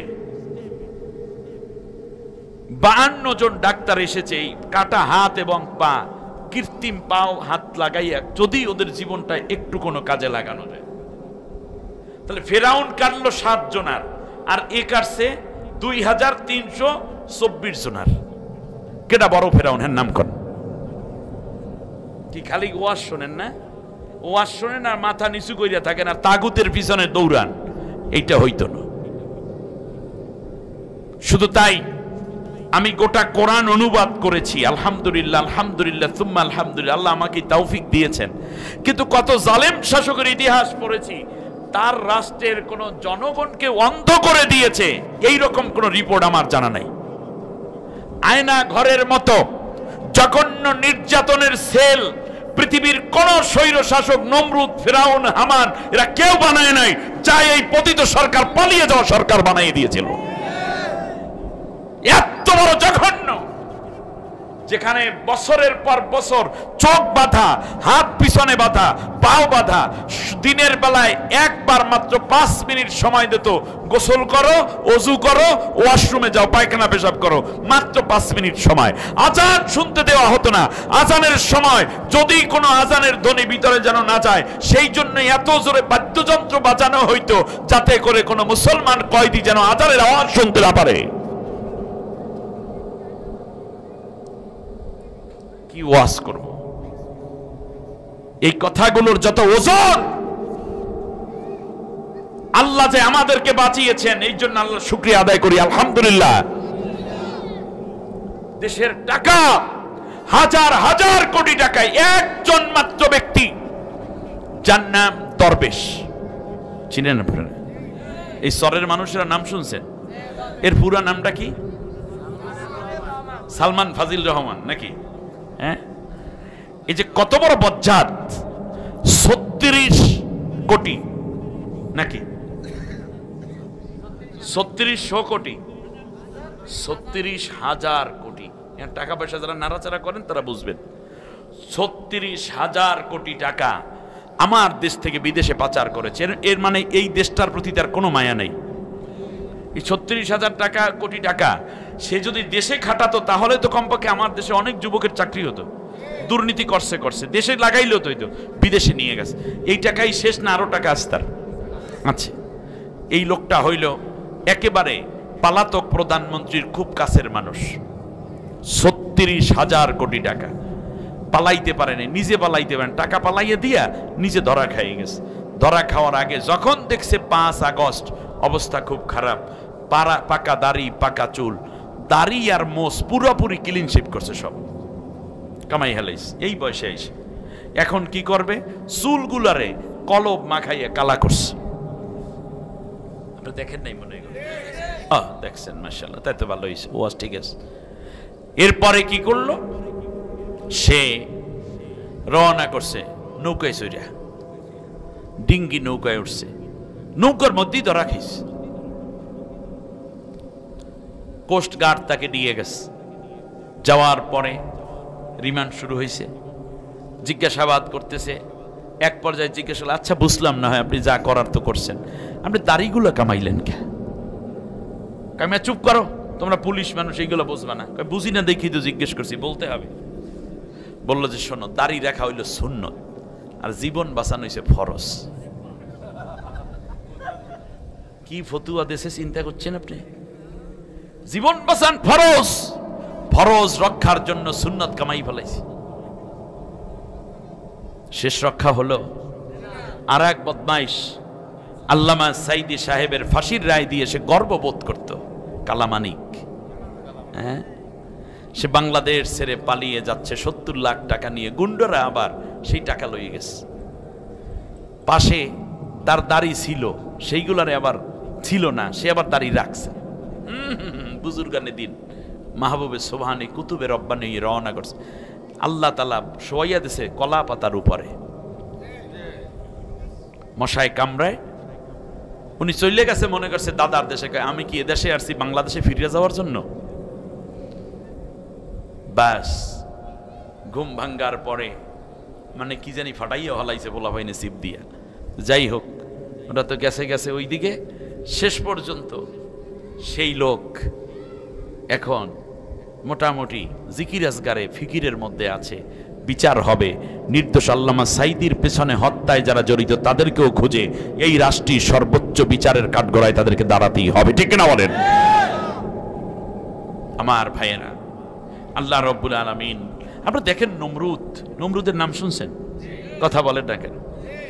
নমরুদ কয়জন মানুষকে আগুনে পোড়াইতে চাইছে? নাম কি? যদিও পোড়াতে পারে নাই, কিন্তু তার খায়ের ছিল কয়জনকে? কিন্তু আপনি জানেন 5 আগস্টে বাড্ডা এলাকায় পুলিশের গুলিতে শত শত ছাত্র নিহত হলো। ঢাকা ইউনিভার্সিটির ড্যাফোডিল, ব্রাক স্কুল, এইরকম দামি দামি ইউনিভার্সিটির ছাত্র ছাত্রীদেরকে হত্যা করা হলো। এরপরে একটা ভ্যানের মধ্যে 12 জন ছাত্রের মৃতদেহ উঠানো হলো। তারপর ভ্যানালার রশি দিয়ে, ভ্যানার সাথে রশি থাকি আপনাদের নিচের দিকে ওরা ঘুরে ঘুরে রাখে, এই রশি দিয়ে শক্ত করে তারে বাঁধলো এই 12 জনকে। কিছু দূর যাওয়ার পরে একটা পেট্রোল পাম্পে ঢুকালো। পুলিশ বলতেছে তোমাদের কাছে পেট্রোল আছে? বললে হ্যাঁ আছে, পেট্রোল বেচি স্যার। এই পেট্রোল দিয়ে পুরাপুরি ভরে দাও। পেট্রোল ঢেলে দেয়া হলো তাদের শরীরে। আরেকটু সামনে নিয়ে আগুন জ্বালাই দিয়ে 12টা লাশকে পুড়ে বিকৃত করা হয়েছে। তো একটা লাশ পোড়াতে যাইতে যাইয়া যদি নমরুদ হয়, জালেম হয়, তাহলে যে 12 জন লাশ পোড়ালো যেই নারীর কথায়, এবার বলুন দেশে কত বড় নমরুদ! উনি নাকি আবার দেশে ফিরে আসবেন, কয় আমি দেশের কাছেই আছি, শর্ট করে চলে আসব। আমরাও কট করে ধরে ফেলাম, ঠিক না? আপনার আসার দরকার নেই, আপনি বলেন কোথায় আছেন, যাইয়ে নিয়ে আসবো না। আমরা 18 কোটি ভাই ব্রাদার আছি, ঠিক কিনা বলেন? হ্যাঁ, আপনার খুব দরকার। আল্লাহ রাব্বুল আলামিন বলেন, শোনো, ফিরাউন নিজেই মানুষদেরকে হত্যা করত। রাষ্ট্রে আইন আছে না? হত্যা করবে কারা? যারা ফাঁসি দেয়, ফাঁসি আলারা, ঠিক না? কিন্তু সেই ফাঁসির কাম নিজেই করত, হত্যা করত মানুষকে। যেমন মুসা আলাইহিস সালামকে লক্ষ্য করে বলল, জারুনি আক্তুল মুসা ওয়ালিয়াদউ রাব্বাহু ইন্নী আখাফু আইয়ুবাদদিলা দীনাকুম আও ইউখরিজুকুম মিন আরদিকুম হাদা। সূরা মুমিন আয়াত নম্বর 26। আল্লাহ রাব্বুল আলামিন বলেন, শোনো, মুসা আলাইহিস সালাম যখন দাওয়াত নিয়ে গেল, সাথে সাথে ফেরাউন বলল, জারুনি, আমাকে সাইরা দাও, আক্তুল মুসা, আমি নিজেই মুসাকে জবা দিয়া হত্যা করব। কি বলল ফেরাউন? কাকে হত্যা করবে? মুসাকে। কে হত্যা করার লোক আছে না? তার আইন আছে না? আদালতে হাজির হবে না? বাংলাদেশে বঙ্গবন্ধুকে হত্যা করার আত্মস্বীকৃতি দানকারী এক ব্যক্তির নাম মেজর বজলুল হুদা, নাম শুনেছেন আপনারা? বেশ ভালো কথা। তাকে ধরা হলো। কোনো হত্যাই আমরা সাপোর্ট করি না, কোনো হত্যাই আমরা সাপোর্ট করি না, এবং করা উচিত নয়, কোনো মোমেন্ট এটা করতে পারে না। কিন্তু মেজর বজলুল হুদা, তাকেও হত্যা করা হলো শেষ পর্যন্ত। কিভাবে জানেন? মেজর বজলুল হুদার আর 10 মিনিট বাকি আছে ফাঁসির রায় কার্যকর করতে। রায় হয়ে গেছে, 10 মিনিট পরেই তাকে নিয়ে যাবে কোথায়? ফাঁসির মঞ্চে, কেন্দ্রীয় আদালতে, কেন্দ্রীয় কারাগারের ফাঁসির সেলে নিয়ে এতদিন ছিল, এখন ফাঁসিতে ঝুলাইয়া মারতে বাকি আর কয় মিনিট? ঠিক 10 মিনিট আগেই ঢুকে পড়েছেন তিনি তার সাঙ্গপাঙ্গ নিয়ে। গিয়ে হাত পেছনে বাঁধছে বজলুল হুদার, পাও বাঁধছে, তারপরে বুকের উপর চড়ে পিতৃ হত্যার প্রতিশোধ স্বরূপ ছুরি দিয়ে নিজেই কল্লা কেটে ফেলাইছে। 10 মিনিট পর যেই লোকটার ফাঁসি হবে, তাকে এখন মারার দরকার আছে? আর আমি মারব? সোশ্যাল মিডিয়ায় এ পর্যন্ত যা আমরা পেয়েছি, সত্য মিথ্যা পরে হয়তো বা বিচার হবে, ঠিক না বলেন? আরও বিচার হবে, এটা অলরেডি ইতিমধ্যে এসছে, বিভিন্ন পুলিশ সাক্ষ্য দিয়েছে যারা ঘটনার প্রত্যক্ষদর্শী। তা আমার কথা হচ্ছে, ফেরাউনও তো বলছিল আকতুল মুসা, আমি নিজেই মুসারে হত্যা করে ফেলবো। তা মানুষ হত্যা করা রাষ্ট্রপ্রধানের কাজ যখন হয়, সেটা ফেরাউনের আলামত, ঠিক না বলেন? আল্লাহ রব্বুল আলামিন বলেন, শোনো, এমনি করে করে ফেরাউনের ক্ষমতাটা এমন ছিল, তাগুত যখন হয় তখন সে বিরোধী দলকে বরদাস্ত করতে পারে না। এজন্য আল্লাহ বলছেন, ইন্নাহু কানা আলিয়াম মিনাল মুসরিফিন লা আলিন ফিল আরদ। আল্লাহ রব্বুল আলামিন বলেন, ফেরাউনের সংসদে বিরোধী দল বলতে কেউ ছিল না। লা আলিন ফিল আরদ, একচ্ছত্র ক্ষমতার অধিকারী, ক্ষমতার মধ্যে বিভাজনও ছিল না, এবং সে একেবারে পুরাপুরি ক্ষমতা নিজের মধ্যে নিয়েছিল। নাউজুবিল্লাহ পড়েন। এরপর আবার ফেরাউন ডাক দিয়া বলতো, শোনো, এই যে যা কিছু দেখো, যত উন্নয়ন সব আমার। কার? রাষ্ট্রে যখন কোনো ক্ষতি হইতো কইতো এইগুলো সব বিরোধী দলের কাম। গাড়ি ভাঙছে বিরোধী দল, আগুনে পুড়ছে বিরোধী দল, বন্যা হইছে বিরোধী দলের ষড়যন্ত্র, দেশের মধ্যে করোনা আসছে বিরোধী দল কোনো না কোনো ষড়যন্ত্র করছে। রানা প্লাজা ভাঙ্গিয়া গেছে, এটা জামাত শিবিরের লোকেরা ওইসব ধরিয়ে নাড়াচাড়া বেশি করছে, এই জন্য বিল্ডিং, 8 তলা বিল্ডিং ভেঙে পড়ে গেছে। এই কথাটা আল্লাহ কোরআনের মধ্যে 1450 বছর আগের কাহিনী শোনাচ্ছেন। ওয়া ইযা জাআতুহুমুল হাসানাতু ক্বালু লানা হাযিহি ওয়া ইন তুসিবহুম সাইয়্যাতুন ইয়াতায়্যারু বিমূসা ওয়া মান মাআহু। কি মজার কথা, মানে তাগুতের একটা বর্ণনা দিচ্ছি আপনাদের কাছে। যখন কোন ইযা জাআতুহুমুল হাসানাতু, যখন কিছু ভালো আসতো বলতো ক্বালু লানা, এটা সব আমরা করছি। ওয়া ইন তুসিবহুম সাইয়্যাতুন ইয়াতায়্যারু বিমূসা ওয়া মান মাআহু, আর যখন কোনো অঘটন বিপদ মুসিবত আসতো বলতে এগুলো সব বিরোধী দল এবং মুসার কার্যকলাপ, ওদের কারণে আমরা উন্নয়ন করতে পারি না, আরো কিছু উন্নয়ন করতে চাই, ওরা আমাদের বাধা দেয়। দেখো সব উল্টাপাল্টা কাম করে ফেরাউন, আর আমরা সব উন্নয়ন করি। উন্নয়নের ছোঁয়া লাগতে লাগতে শেষ পর্যন্ত গিয়ে বলল, ওয়ানাদা ফিরআউনু ফি কওমিহি ক্বালা ইয়া কওমি আলাইসা লি মুলকু মিসর ওয়া হাযিহিল আনহারু তাজরি মিন তাহতি আফালা তুবসিরুন।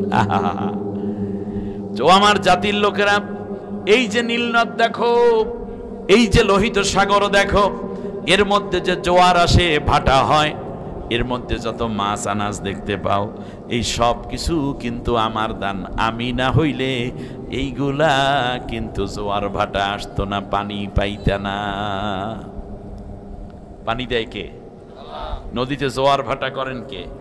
কিন্তু ফেরাউন বলতেছে কি, এইগুলো সব আমি দেই। এটা কি আমি বানাই বলতেছি নাকি?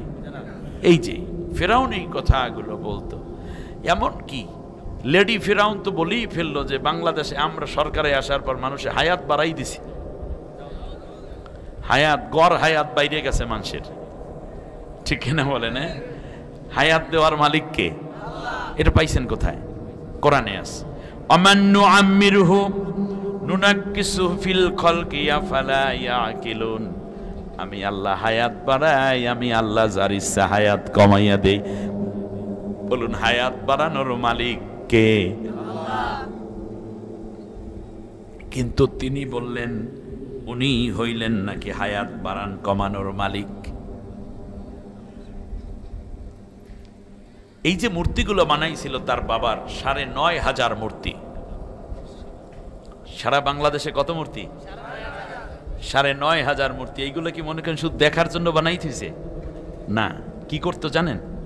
নিজের মূর্তিও বানাইতো। এবার শোনেন,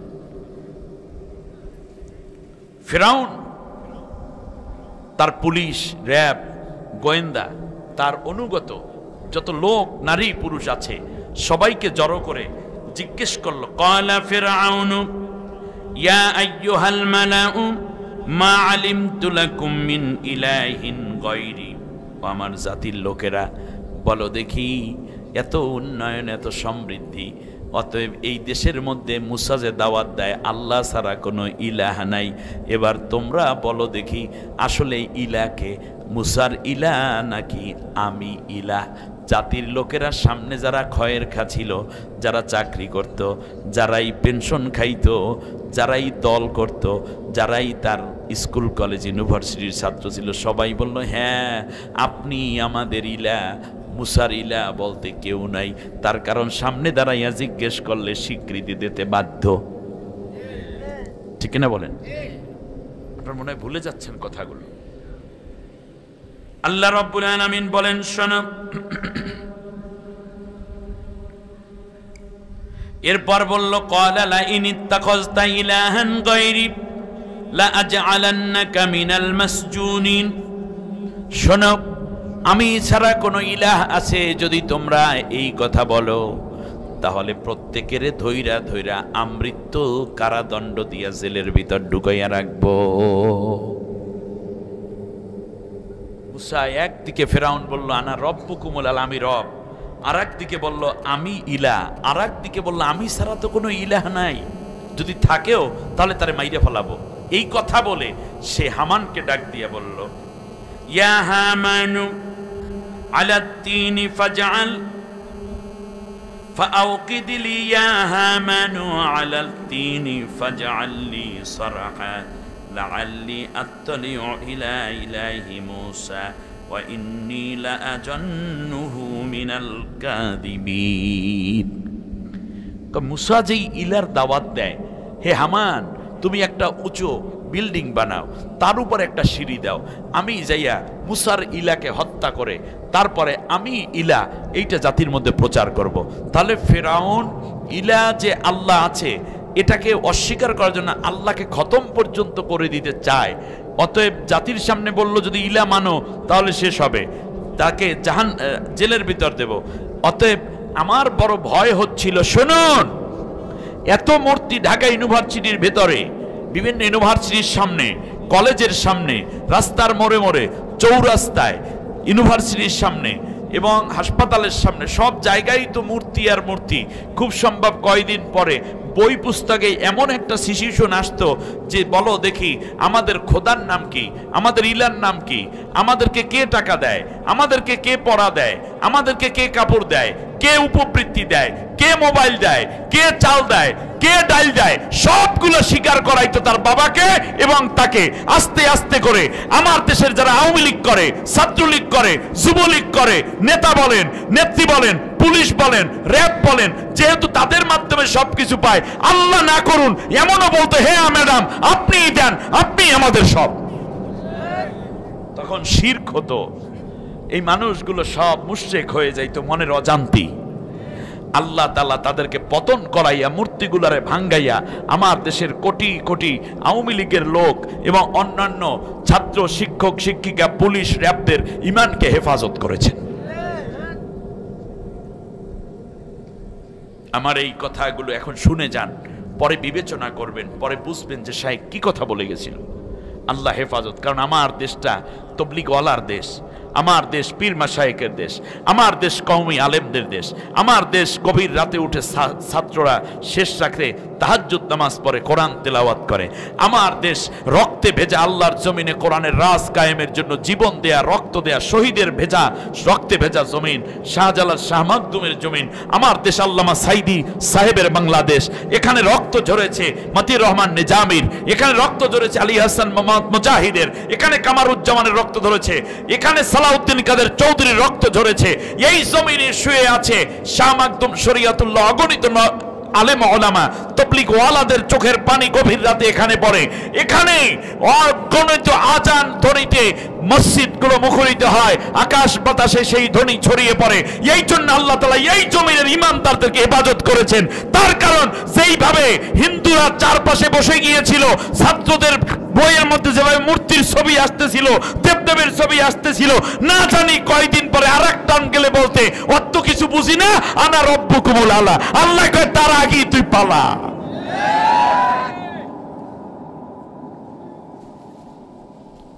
আমার এই কথাগুলো আপনারা পরে বুঝবেন। আল্লাহ তাআলা আমাদেরকে বাঁচিয়েছেন, আলহামদুলিল্লাহ। আল্লাহ রাব্বুল আলামিন বলেন, শোনো, এমন অবস্থা চলতে থাকলো, শেষ পর্যন্ত ঘটনা কি হলো শোনো। এক পর্যায়ে আমি আল্লাহ রাব্বুল আলামিন মুসা পয়গম্বরের বিরুদ্ধে কঠিন গালিগালা শুরু করলো, বলল, ফাআলতা ফাআলতা কাল্লাতি ফাআলতা ইন্নাকা মিনাল কাফিরিন। ফিরাউন কাফের কইয়া গাল দেয় মুসারে, তুমি যা করার তো করেই যাচ্ছ, আর তুমি হচ্ছ একটা নির্ভেজাল কাফের। নাউজুবিল্লাহ। কারে কে কাফের কয় বলেন তো দেখি, একটু পরীক্ষা নেই। কে কাকে কাফের বলল? ফিরাউন। সূরার নাম শুআরা, আয়াত নম্বর 19 নম্বর পারা, 26 নম্বর সূরা। যাই দেখেন সেখানে আছে যে ফিরাউন কয় মুসা তুই একটা কাফের। এর মানে বড় বড় হুজুরদেরকে গালিগালাজ করাও তাগুতের জন্য কোনো ব্যাপার নয়। এরপর বলল যে তুমি হচ্ছে ইন্নাকা লা মাজনুনিন, তুমি হচ্ছ, তোমাকে আমি আমৃত্যু কারাদণ্ড দিয়ে দেব। এরপর বলল তুমি হচ্ছ সাহের, মানে তুমি হলো জাদুকর। কি? আর এখন বলে রাজাকার, ঠিক না বলেন? এই রাজাকার রাজাকার কইতে কইতে 11 বছরের মাথায় যেই শাহবাগ থেকে গালিগালাজ করতে করতে এতগুলো মানুষের জীবন নিয়ে গেল, ওই শাহবাগেই পোলাপাইনে স্লোগান দেয়, তুমি কে রাজাকার, আমি কে রাজাকার। বলছে কে? এ কামটা কে করে? একজন আল্লাহ আছে নাকি? ওরা এখন আল্লাহরে বিশ্বাস করে না। 350 এমপি। আরে ভাই পাগল হও কে? আমরা ঠান্ডা মাথায় কথা কই, ওই চরম ঝড়ের মধ্যেও যা বলছি এখনো তাই, কিন্তু কোরআন দিয়ে বোঝো। খেয়াল করুন, আল্লাহ সুবহানাহু ওয়া তাআলা কত বড় ক্ষমতা তাদেরকে দিল। 350 এমপি সব তাদের। হ্যাঁ, ওই যে কি যেন মহিলা সহ, সংরক্ষিত সহ। বাংলাদেশে 444 জন উপজেলা চেয়ারম্যান সব তাদের। হ্যাঁ, 1-2 জন বাদে মনে হয়। মেয়র তাদের, কমিশনার। বিরোধী দলের তো বেইলি নেই। বিএনপি আলারা কয় ভাই আমাকে এমপি টেমপি ওর দরকার নেই, জানে বাঁচলি হইবে, আর লাগবে না। জামাত ইসলামের লোকেরা তো কথাই বলতে পারে না। আহা, সব তাদের এক রাতে, সব এক রাতে, মানে 1 ঘন্টার মধ্যে কুল্লু খালাস হয়ে গেল। হ্যাঁ, কি যাইতে চাইছিল নাকি সে? না, যাইতে চাইলে কি আর দুপুরে রান্না করে? কথা বলে না। আরে ভাই, আমরা তো দেখছি যে মনে করেন যদি আমাদের বউরাও বাবার বাড়ি যায়, তাহলে কমপক্ষে ওই নাস্তা সকাল পর্যন্ত করে, খাইয়ে রওনা করবে, দুপুরের ভাত রান্না করে। দুপুরের ভাতটা থাকলে আরো উল্টো বিলে বাসার বাসায় দিয়ে যায়, পাশের বাসায় দিয়ে যায়, ভাবি ভাত রয়ে গেছে কি করবো, তো কাজের বুয়াকে দিয়ে যায় যে এগুলো থাকবে তো নষ্ট হয়ে যাবে, তাহলে আপনি নিয়ে যান।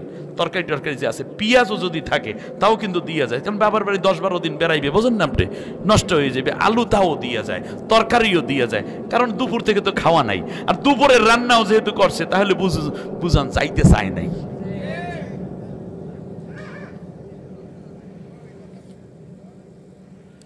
আল্লাহ রাব্বুল আলামিন বলেন, শোনো, ঘটনা গেল ভিন্ন দিকে। কি অবস্থা হলো তাগুতের তোমরা একটু খেয়াল করো।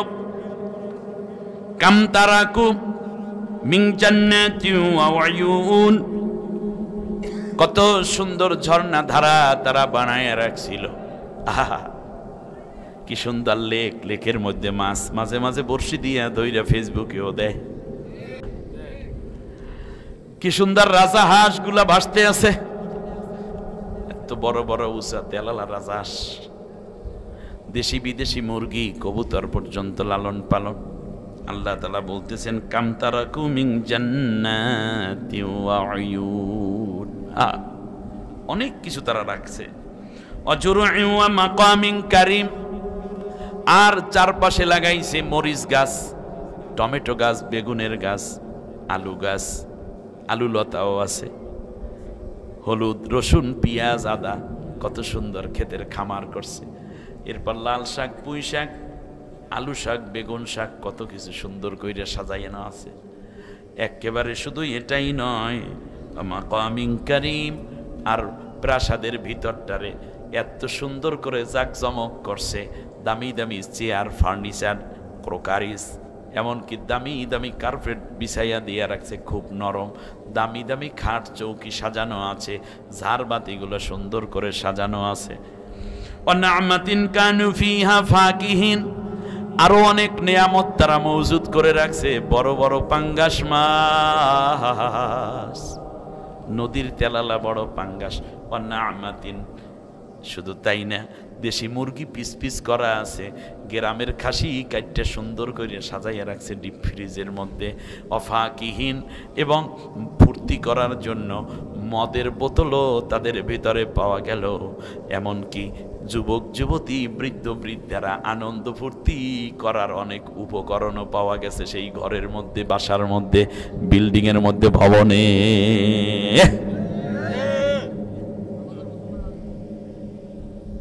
কানু ফিহা ফাকিহিন, আনন্দ করার জিনিসও আছে। আল্লাহ রাব্বুল আলামিন বলেন, শোনো, আক্রমণ করল 3.5 লক্ষ বনি ইসরাইলের উপরে। কত? এরা ছিল নির্দোষ, নিরস্ত্র। হামলা করল। হামলা করতে গিয়ে ফেরাউনের সৈন্যরা বুঝতেও পারে নাই এইটা তাদের মরণের হামলা। নাইমা পড়ছে 2 লাখ। কয় লাখ? সবচেয়ে বড় হামলা। মুসা আলাইহিস সালাম 3.5 লাখ নিরস্ত্র, নিরীহ, নির্দোষ মানুষ নিয়ে হাজির হয়ে গেছেন লোহিত সাগরের পাড়ে। এমন সময় দেখা গেল পেছন দিক থেকে ওরা তাড়া করছে। মুসা পয়গম্বর আল্লাহরে ডাক দেয়, এই দিকে জাতির লোকেরা বলল, মুসা, ইন্না লামুদরাকুন, ও মুসা, আমরা তো ধরা পড়ে গেলাম। এতদিন তো মিলাইয়া জিলাইয়া যা ছিলাম, একটা কায়দা ছিল, তো এখন যে আমরা তোমার দলের লোক, এত স্পষ্ট হয়ে গেল যে তোমার সাথে বের হয়ে গেছি, এখন তো ধরা পড়ে গেছে। আগে নয় বলতাম যে ও মুসা তো সাথে থাকি, আসলে আমরা আমনেরই লোক, এই জন্য না হয় বুঝাইয়া মিলাই একটু ব্যবসা বাণিজ্য করতাম, বাচ্চা কাচ্চা নিয়ে বাস করতাম। কিন্তু এখন মুসা, আমরা তো পুরো ফাইনালি ধরা পড়ে গেছি, এখন কি হবে? মুসা আলাইহিস সালাম বললেন, কাল্লা, কখনো নয়, ইন্না রাব্বি সায়াহদিন, নিঃসন্দেহে আমাদের আল্লাহ, আমার আল্লাহ অবশ্যই আমাদেরকে পথ দেখাইয়া দিবে। এর নাম ঈমান। আমরা অস্থির হয়ে গেছিলাম। সাইদি সাহেব বলেছেন, আল্লাহ তুমি সাইদি সাহেবের কবরটাকে নূর দিয়ে মুনাওয়ার করে দাও। প্রত্যেকটা কথা সত্যে পরিণত হলো। বলেছেন যে এমন সময় আসবে ইঁদুরের গর্তে পালাবার সুযোগ থাকবে না। হইছে কিনা? হইছে। আমার ভাইয়েরা বলছে, গাছের গোড়া ধরে আস্তে নাড়া দেব, মামু বাড়ি গিয়া পড়বা। ওখানেই তো গেছে। কেমনে মিললে গেল? আল্লাহর কত বড় ওলি ছিলেন তিনি, কত বড় আল্লাহ ওয়ালা ছিলেন, আপনি চিন্তা করতে পারেন? আমার বন্ধুগণ, তারা মনে করেছিল এই সব নিয়ে এবারে বিজয় হয়ে পুরা বনে ইসরায়েলকে শেষ করে আসব। রওনা করছে। ওই দেখা যায় ফেরাউনের গোষ্ঠীর আসতেছে ঘোড়ায়, হাতিতে সওয়ার হয়ে, সশস্ত্র, আর এইখানে দাঁড়ানো সামনে নদীর উত্তাল তরঙ্গমালা। মুসা আলাইহিস সালামকে আল্লাহ তাআলা বললেন, মুসা রে, তুমি এখন তোমার লাঠি দিয়া লোহিত সাগরের উপরে আঘাত করো। সুবহানাল্লাহ বলেন। ওয়া ইয ফারাকনা বিকুমুল বাহরা ফাআনজাইনাকুম ওয়া আগরাকনা আলা ফিরআউনা ওয়া আনতুম তানজুরুন। সুবহানাল্লাহ বলেন। আমি ভাগ করে দিলাম নদীটার দুই পাশ দিয়ে পানি দুই দিকে উঁচু হলো, কাল জিবাল, পাহাড়ের মতো উঁচু হয়ে উঠলো পানি, আর মাঝখান দিয়ে একটা সুন্দর রাস্তা, শুকনা রাস্তা আমি আল্লাহ তৈরি করে দিলাম সমুদ্রের তলদেশ দিয়ে। মুসার নেতৃত্বে সবাই নেমে পড়ল। ফিরাউন নদীর কিনারে আইসা, লোহিত সাগরের পারে আইসা বলছি না নদী আমার কথা শোনে, মনে করছে তার বাবাই এই নদী বানাই থিয়ে গেছে। ব্যাস নেমে পড়ল। আল্লাহ রব্বুল আলামিন বললেন এবার দেও সাপ পানি। ঠিক মিডলে গেল 2 লক্ষ সশস্ত্র সৈন্য, উট, হাতি এবং এই যে ঘোড়া, এদের বাহক বহনকারী যোদ্ধা, পদাতিক সৈন্য সবগুলা। তখন যে জায়গাটা ছিল ওটার গভীরতা ছিল 175 গজ, অ্যাটলিস্ট 350 হাত। তার 350 হাত নিচে যখন এই হইল, কানের পর্দা ফেটে গেছে, হার্ট চৌচির হয়ে গেছে, বুকের পাঁজর ভেঙে গেছে, সবাই অস্তিত্বহীন হয়ে গেছে। 10 মিনিট পর একটা বাইশে বাইশে উঠতে আছে, পুরো 2 লক্ষাধিক সৈন্য। সুবহানাল্লাহ, আল্লাহু আকবার।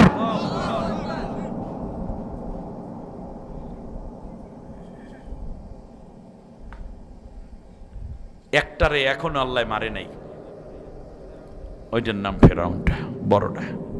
ওইটার মুখ দিয়ে পানি ঢুকতেছে, নাক দিয়া কান দিয়া পানি ঢুকছে, আর পোটকা মাছের মতো ফলতে আছে। এখন আল্লাহরে কয় যে আল্লাহ, আমানতু আন্নাহু লা ইলাহা ইল্লাল্লাযী আমানাত বিহি বানু ইসরাঈল ওয়া আনা মিনাল মুসলিমিন।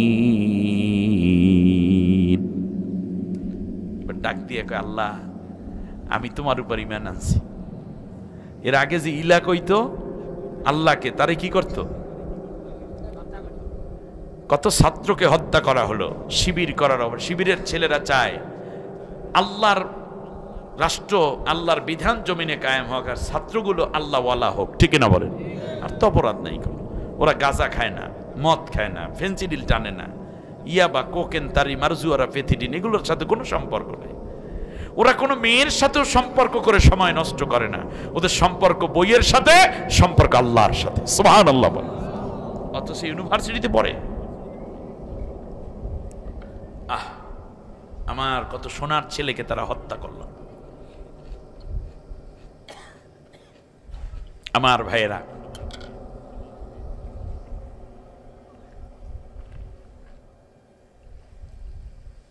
শেষ পর্যন্ত ওরা আবরারের মতো মেধাবী ছেলেকে হত্যা করেছে। তোমরা কি বানাইলা? আহা, সাইদের মতো, মুগ্ধের মতো ছেলেকে হত্যা করতে পুলিশের একটু মায়া হলো না?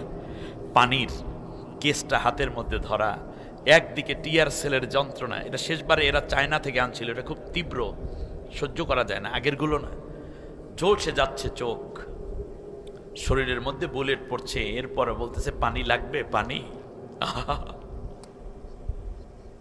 জীবনের শেষ মুহূর্ত পর্যন্ত মুগ্ধ, মানুষের কল্যাণে কাজ করতে করতে বিদায় হয়ে গেল।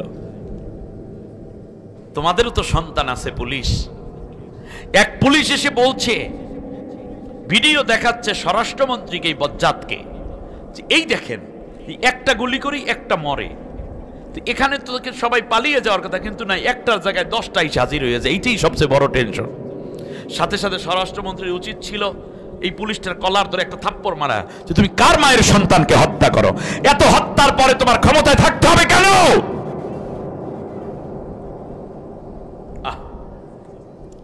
কি হলো রে, কি হয়ে গেল আমার দেশটার মধ্যে? দেশের সব টাকা পয়সা বিদেশে পাচার। আবু সাইদের কবর জিয়ারত করলাম। দরিদ্র একটা ফ্যামিলি। আবু সাইদ যে রুমটায় পড়তো, সাজানো গোছানো মাটির ঘর, মাটির ঘর, রংপুরে। আমি গিয়েছিলাম, এখনো পর্যন্ত তারা দাঁড়াতে পারল না ছেলেটাকে মাত্র 10-12 হাত দূর থেকে গুলি করে 4টা বুলেট পুশ করেছে একটা শরীরে। মৃত্যু নিশ্চিত না হওয়া পর্যন্ত তার উপর গুলি ছুটতেই থাকলো। ক্ষমতার কি নেশা তোমাদের! এবার শোনো যে কথা আমি বলছিলাম। আল্লাহ রাব্বুল আলামিন বলেন, শোনো, কে বলতেছে আমি ওয়ানা মিনাল মুসলিমিন, আল্লাহ এখন ঈমানও আনছি। বনি ইসরাইল যেই আল্লাহর উপর ঈমান আনছে সেই আল্লাহর উপরে আর আমি এখন মুসলমান হয়ে গেছি। আল্লাহ তাআলা বলেন, ক্বালা আল আন ওয়া ক্বাদ আসাইতা ক্বাবলু ওয়া কুনতা মিনাল মুফসিদিন। এখন বলো আমি ঈমান আনছি, একটু আগে তো তুমি স্বৈরশাসক ছিলা। তাহলে বোঝা যায় স্বৈরশাসকের ঈমান আল্লাহ কবুল করেন না। বলেন, স্বৈরশাসকের ঈমান আল্লাহ কবুল, কারণ এত মানুষ হত্যার জায়গা তো আল্লাহ ছাড় দিতে পারেন না। আল্লাহ রাব্বুল আলামিন বলেন, শোনো, ফালিয়াউমা নুনাজ্জিকা বিবাদানিকা লিতাকুনা লিমান খালফাকা আয়া। আমি আল্লাহ থেকে তোমার লাশটাকে সংরক্ষণ করলাম।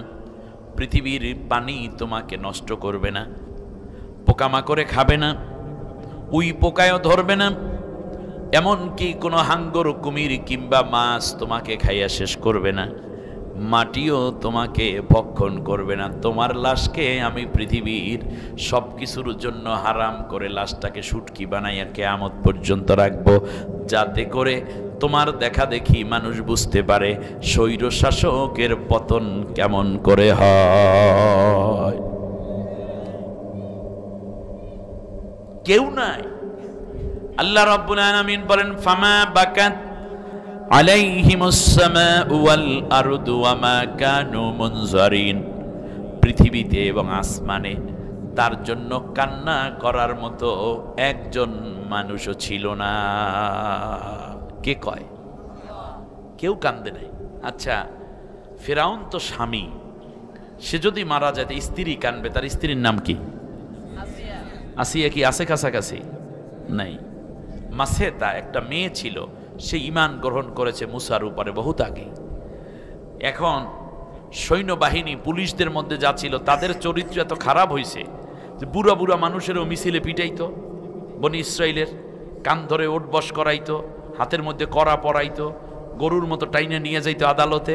শেষ পর্যন্ত যে মা বাবা যে ছিল বৃদ্ধ বৃদ্ধা, তাদের উপরে কোনো মায়া থাকে নাই, কারণ ওই অত্যাচার বাইরে করতে করতে ঘরে গাইয়া বাবাকে ওই রকম ধমক দেয় বাইরে বিরোধী দলের লোকদেরকে যেমন ধমকায়। বাবা মা বলতো, আল্লাহ এই জালেম ছেলেটা থেকে তুমি আমাকে বাঁচাও। বাইরে মহিলাদেরকে যেমন পিটায় অত্যাচার করে, ঠিক তেমনই ঘরের ভিতর যাইয়া বউরেও ওই আচরণই করে, কারণ ওই চরিত্রই ওই রকম হয়ে গেছে। কথাটা বোঝেন নাই মনে হয় আপনার? স্বামীরকে এখন ডিনাইও করতে পারে না, কারণ এত শক্তিশালী। তাহলে বউয়ের বাবা মা সহ সবাইকে জালে ঢুকাইবে, শুধু বলে আল্লাহ এই স্বামী আমার দরকার নেই।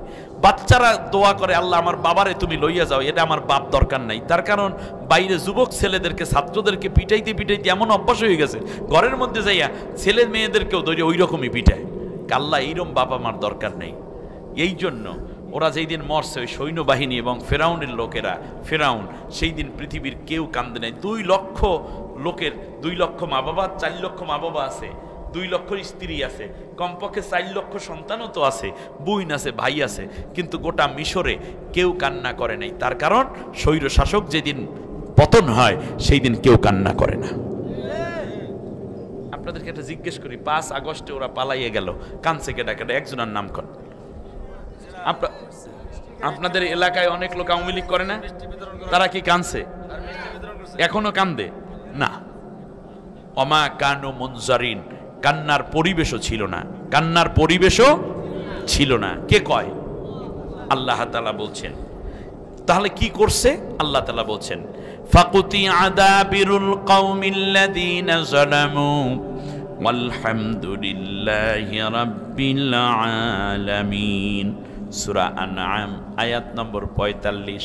আল্লাহ রাব্বুল আলামিন বলেন, জালেম যেই দিন বিদায় হলো সেই দিন কেউ কান্না করে নাই, কান্নার পরিবেশও ছিল না। এমনকি খবর যখন আসলো জালেম বিদায় হয়ে গেছে, সবাই আওয়াজ দিয়া পড়ছে আলহামদুলিল্লাহি রাব্বিল। আপনি কি বুঝতে পারেন? একটা তাগুতের বিদায় বেলা আপনি বুঝতে পেরেছেন? ফাআম্মা মান তাগা ওয়া আসারা আল হায়াতাদ দুনিয়া, যারা তাগুতি করে তারা দুনিয়ার জীবনকে প্রাধান্য দেয়, বাড়ি করে, গাড়ি করে, নিজে হেলিকপ্টার কেনে, আরাম আয়েশ করে, এটাই হলো তাগুতের আলামত। অতএব আমরা তাগুত না, তাগুতকে সমর্থন করি না। মূলত আমাদের টার্গেট দুনিয়া নয়, বরং আখিরাত। ঠিক না বলেন? ওয়া আম্মা মান খাফা মাকামা রাব্বিহি, আর যারা আল্লাহর সামনে একদিন হাজির হতে হবে এই ভয় করে, এই দুনিয়া শেষ জীবন নাকি আরো জীবন আছে, আমরা যা কিছু করি না কেন এই সব কিছু নিয়ে আল্লাহর দরবারে একদিন হাজির হতে হবে। ঠিক না বলেন? এই চিন্তা আপনাদের মাথায় আছে? আমাদের কেরামান কাতিবিন ফেরেশতা আছে না, তারা কি করে রাখতেছে? সবকিছু লিখে রাখতেছে। শুধু এটাই নয়, আল্লাহর সামনে আমাদের জবাবদিহি করতেই হবে, করতেই হবে। বলুন আল্লাহু আকবার। আমার ভাইরা খুব ভালো করে বুঝুন কথাগুলো। আল্লাহ রব্বুল আলামিন বলতেছেন, শোনো দুনিয়ার মানুষেরা, কেরামান কাতিবিন যা করো সব নিয়ে হাজির হবে, সব তাহলে লিখিত আছে। ঠিক কিনা? মা ইয়ালফিজু মিন কাউলিন ইল্লা লাদাইহি রাকিবুন আতীদ, আমরা মুখ দিয়ে যা কিছু বলি সব কিছু ফেরেশতারা অডিও করে রাখতেছে, রেকর্ড করে রাখতেছে। সুবহানাল্লাহ বলেন। এরপরে আল্লাহ রাব্বুল আলামিন বলেন, ফামান ইয়ামাল মিসকালা যাররাতিন খায়রান ইয়ারাব ওয়া মান ইয়ামাল মিসকালা যাররাতিন শাররান ইয়ারাব। তোমরা যাররা পরিমাণ নেক আমল করো, সরিষা দানা পরিমাণ নেক করলেও দেখানো হবে, দেখতে পাবা, আর গুনাহ করলেও সরিষা দানা পরিমাণ গুনাহও দেখতে পাবা। এর মানে ভিডিও করা হচ্ছে আমাদের আমল। যে খেতে গেলাম, অমুকের একটা মরিচ ক্ষেত, 10-12টা মরিচ তুইলা পাঞ্জাবির পকেটে করে নিয়ে আসছি, কেউ দেখে নাই, কিন্তু কি হয়ে গেছে? ভিডিও হয়ে গেছে। গভীর রাত বাড়ির পাশের কোনো মেয়ের সাথে আপনি আড্ডা দিলেন জঙ্গলের মধ্যে, কেউ দেখলো না, কিন্তু ভিডিও হয়ে গেছে। রাতের আধারে হেফাজতের সমাবেশে আপনি গুলি করলেন, হত্যা করলো, আহারে, এটা নিয়ে কত ট্রল করলো তারা। তৎকালীন র‍্যাব প্রধান বেনজির এক ঠান্ডা মাথার হত্যাকারী। ঠিক না বলেন? জালেমা কোত্থেকে এই দুশ্মনগুলোকে জোগাড় করলো? শেষ পর্যন্ত সেও বলল যে 57টা লাশ আমরা মাত্র পেয়েছি, হেফাজত বলল 1000-এর উপরে, আর তারা বলল 57টা পাইছি। বেশ ভালো পাইছেন। কিন্তু পরের সংসদে শুনলাম লেডি হিটলার বলতেছে যে না, ও হেফাজতের পোলাপাইনের রাত্রে কাপুরে রং মিশিয়ে শুয়েছিল। আপনারা ভুলে গেছেন না? মরা মানুষের সামনে ওয়াজ করিয়ে মজা নেই। জীবন নিয়ে ট্রল চলে না। ঠিক কিনা বলেন? আসবে, সব আসবে। এরপর আল্লাহ রাব্বুল আলামিন বলেন, শোনো তাহলে কি কি গেল এখানে? লিখিত ফেরেশতা লিখতেছে, ভিডিও ফেরেশতা, অডিও ফেরেশতা। এবার আল্লাহ রাব্বুল আলামিন বলেন, শোনো, ওয়া আখরাজাতিল আরদু আথকালাহা ওয়া ক্বালাল ইনসানু মা লাহা ইয়াওমাইযিন তুহাদ্দিসু আখবারাহা বিআন্না রাব্বাকা আওহা লাহা। মাটি সেই দিন তার বক্ষ ছিঁড়ে দিবে, বলবে যে আল্লাহ আমার উপর দিয়ে এই বান্দা বান্দির এই খারাপ করেছে, আবার কারো পক্ষে সাক্ষ্য দিয়ে বলবে এই ভালো করেছে। সেই দিন মাটিও সব বের করে দিবে। মানুষেরা বলবে, যারা পাপী তারা বলবে, মাটি তুইও সব বের করে দিলি? বলবে আল্লাহ আমাকে বের করতে বলেছেন, এজন্য সব বের করে দিলাম। গোয়েন্দা বাহিনী কয়টা পাইলেন? 4টা।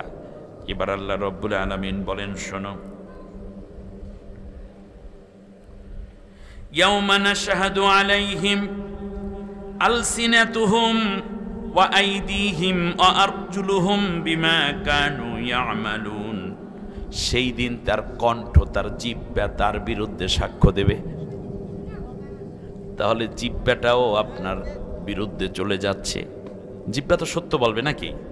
শুধু তাই না, ওয়া আইদিহিম তার হাত কথা বলবে, ওয়া আরজুলুহুম এবং তার পা কোনো পুলিশ, কোনো মন্ত্রী, কোনো এমপি, কোনো সন্ত্রাসী, কোনো লীগ, কোনো গোয়েন্দা কি নিজেদের কণ্ঠ, হাত এবং পা রেখে কি কোনো অপারেশনে যেতে পারছে?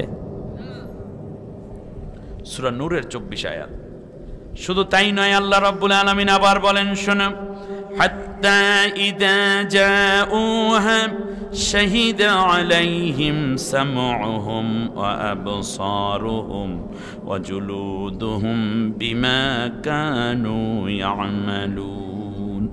আল্লাহ রাব্বুল আলামিন বলেন, তার কান তার বিরুদ্ধে সাক্ষী দেবে। ফ্যানটা বন্ধ করে দেন। কান বিরুদ্ধে সাক্ষী দেবে। শুধু তাই না, তার চোখ বিরুদ্ধে সাক্ষী দেবে, এমন কি তার চামড়াও তার বিরুদ্ধে সাক্ষী দেবে। বলেন নাউযুবিল্লাহ, আল্লাহু আকবার। আপনি মনে করছেন আপনার কান, আপনি যা শোনেন তা মনে হয় এগুলোর কোনো হিসাব হবে না। না, কান আপনার বিরুদ্ধে কথা বলবে, চোখ আপনার বিরুদ্ধে কথা বলবে, চামড়া আপনার বিরুদ্ধে কথা বলবে। এরপরে মানুষের সামনে আল্লাহ রাব্বুল আলামিন বলছেন, শোনো, অনুসাউইয়া বানানা, তার আঙ্গুল আমার সাথে কথা বলবে। এরপরেও মানুষের সামনে আল্লাহ রাব্বুল আলামিন সব রিপোর্ট উপস্থাপন করে বলবেন, অকুল্লা ইনসানিন আলজামনাহু তাইরাহু ফি উনুকিহি ونخرج لهم يوم القيامة كتابا يلقاه منشورا اقرأ كتابك كفى بنفسك اليوم عليك حسيبا। সুবহান আল্লাহ। আমার যুবক ভাইরা, তুমি গাড়িতে চলছো, হঠাৎ করে একটা যুবতী মেয়ে সিট পায় নাই, কিংবা পাশাপাশি সিটে বসছো, মনের ইচ্ছা করে আস্তে করে কুনাই দিয়ে ঘষা দিয়েছ মেয়ের সিনার লাগে, একটু ভাল লাগছিল, চামড়া সাথে সাথে সাক্ষ্য দেওয়া হয়ে গেছে। তোমার জীবনে এরকম ঘটনা ঘটলে এখন তা কিন্তু তোমার মনে পড়বে। ইচ্ছা করে ধাক্কা খাইলাম মাইয়ার বুকের সাথে, এটা তোমার মনে পড়বে। সেই দিন তোমার এই চামড়া তোমার বিরুদ্ধে যাবে যে আল্লাহ, এই মেয়েটার ইজ্জত রক্ষা না করে সে বরং তার উপরে হিংস্র হয়েছিল। সব কিছু রেকর্ডেড।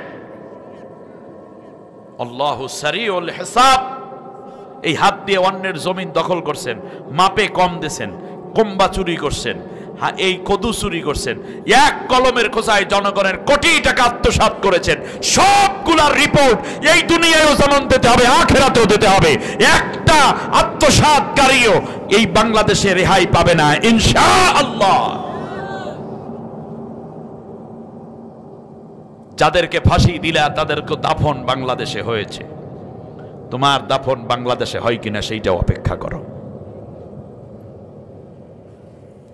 আল্লাহ রাব্বুল আলামিন বলেন, শোনা,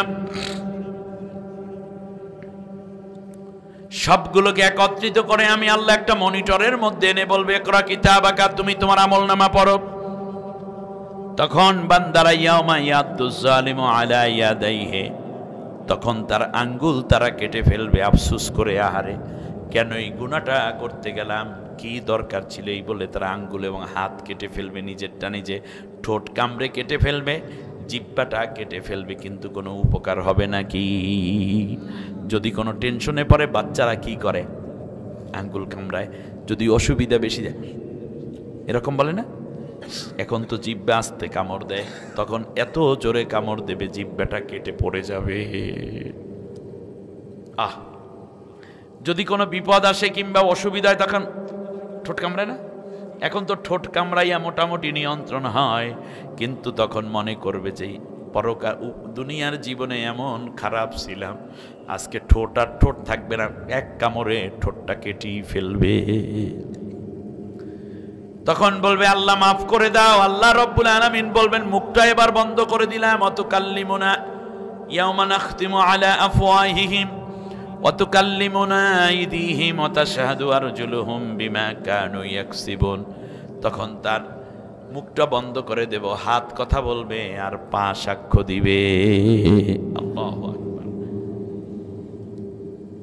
ফাআম্মা মান তাগা ওয়া আথারাল হায়াতাদ দুনিয়া, দুনিয়ার জীবনকে যারা মনে করবে এটাই জীবনের শেষ, দুনিয়া তো মজা লোলো, দুনিয়া তুমহারি হায়, ইট ড্রিঙ্ক অ্যান্ড বি মেরি, খাও দাও ফুর্তি করো, আগামীকাল বাঁচবা কিনা বলতে পারো, এই কথা যারা বলে তাদের জন্য বড় মুসিবত, আমাদের একদিন আল্লাহর সামনে হাজির হতে হবে, ঠিক কিনা? এজন্য আল্লাহর আইন সৎ লোকের শাসন। তার কারণ মন্ত্রী ছিল কিন্তু দুর্নীতি করে নাই, এটা কি রাষ্ট্রের ভয় না আল্লাহর ভয়? এই ভয়ওয়ালা মানুষগুলো যদি শাসন ব্যবস্থায় আসে তাহলেই বাংলাদেশ ঘুরে দাঁড়াবে, আর নাহলে ঘোরার কোনো সম্ভাবনা আপাতত নাই। আল্লাহ রাব্বুল আলামিন বলেন, শোনো, ওয়া আম্মা মান খাফা মাকামা রাব্বিহি, যারা আল্লাহকে ভয় করে, একদিন আল্লাহর সামনে হাজির হব, কেমনে আল্লাহর সামনে মুখ দেখাবো, এই ভয় যারা করে, অনাহান নাফসা আনিল হাওয়া, আর গুনার কাছ থেকে নিজের নফসকে নিয়ন্ত্রণ করে, গুনার করতে মন চায় কিন্তু না, জাহান্নামে যাব এই জন্য ভয় করে বেঁচে থাকে। আল্লাহ রব্বুল আলামিন বলেন, এই মানুষগুলোর জন্য আমি আল্লাহ জান্নাত বানাইয়া রাখছি। তাহলে মন যা চায় তাই করে, আর তাগুতি করে বা তাগুতকে সমর্থন করে, এরা যাবে জান্নাতে না জাহান্নামে? আর যারা আল্লাহকে ডরাইয়া চলে এবং নিজের নফসকে নিয়ন্ত্রণ করে, তারা যাবে কোথায়? জান্নাতে। একজন গ্রামের লোক, তার সামনে এই আয়াতের তাফসীর করছেন একজন আল্লাহওয়ালা, যে পরকালে আল্লাহর সামনে দাঁড়াতে হবে, এই হবে সেই হবে। অনেক কথা শোনার পরে লোকটা রাসূল সাল্লাল্লাহু আলাইহি ওয়াসাল্লামের কাছে আসছে। আসার পরে বলল, ইয়া রাসূলুল্লাহ, আমাদের এলাকায় যে সাহাবী পাঠাইছেন সে তো মসজিদের মধ্যে অনেক বড় বড় ওয়াজ করলো, আল্লাহর সামনে নাকি দাঁড়াতে হবে, আল্লাহর সামনে নাকি এই কথা বলতে হবে, আসলে যে এই বিষয়টা কি আসলে সত্য? বললে, হ্যাঁ দিতে হবে, তো এটা তো সত্য কথা, আল্লাহ বলেছেন। বললো যে কোন আল্লাহ? কয় যে ওই যে আমরা আল্লাহকে ডাকি লা ইলাহা ইল্লাল্লাহ, আল্লাহ আল্লাহ বলি, সেই আল্লাহ? বললো হ্যাঁ।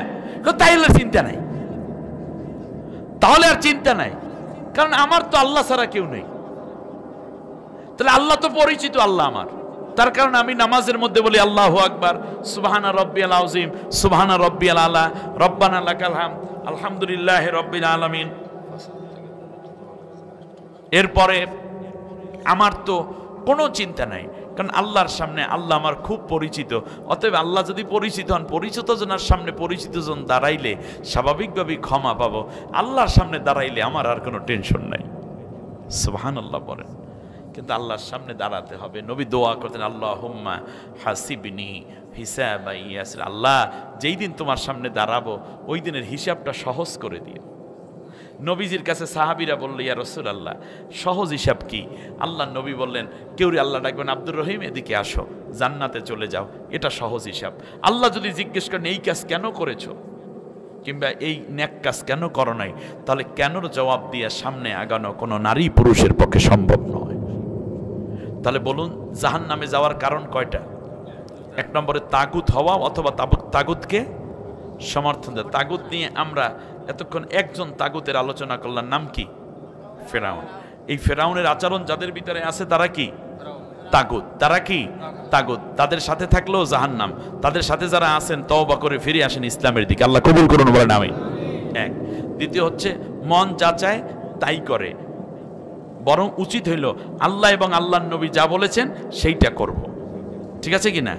অতএব যারা নফসের গোলাম হয়ে গেছে এবং তাগুতি করে তারা যাবে জাহান্নামে।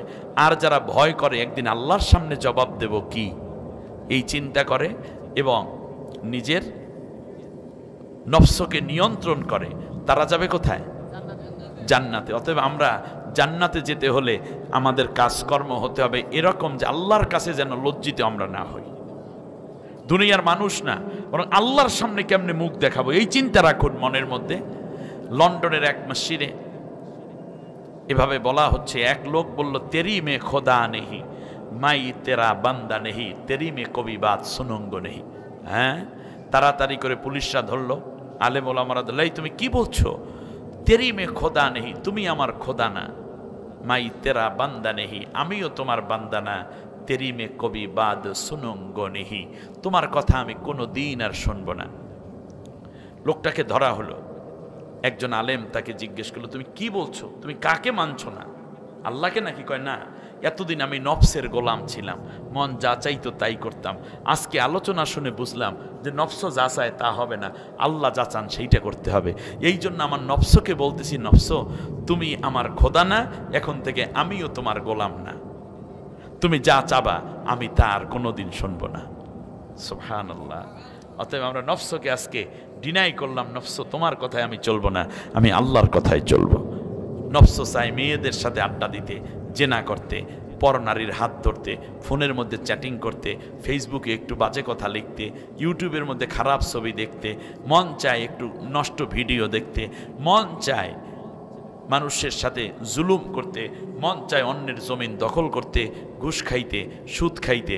এইগুলো করা যাবে না। মন চায় লিপস্টিক দিয়া গায়ে মাথার কাপড় ফেলাইয়া রাস্তায় হাঁটতে, স্বামীটারে ভাল লাগে না, এইটা হবে না। বরং ইসলাম বলেছে পর্দা করতে, আমি পর্দা অনুযায়ী চলবো, আল্লাহ আমাকে ভালোবাসবেন। এই চিন্তা করে করে চলতে হবে, ঠিক আছে কিনা? আল্লাহ আমাদের সবাইকে কবুল করুন, সবাই বলেন আমিন। দাঁড়ানো ভাইয়েরা বসে পড়েন, একবার আলহামদু সূরা, 3 বার কুল হু আল্লাহ পড়েন, কবর জিয়ারত নিয়ত করুন।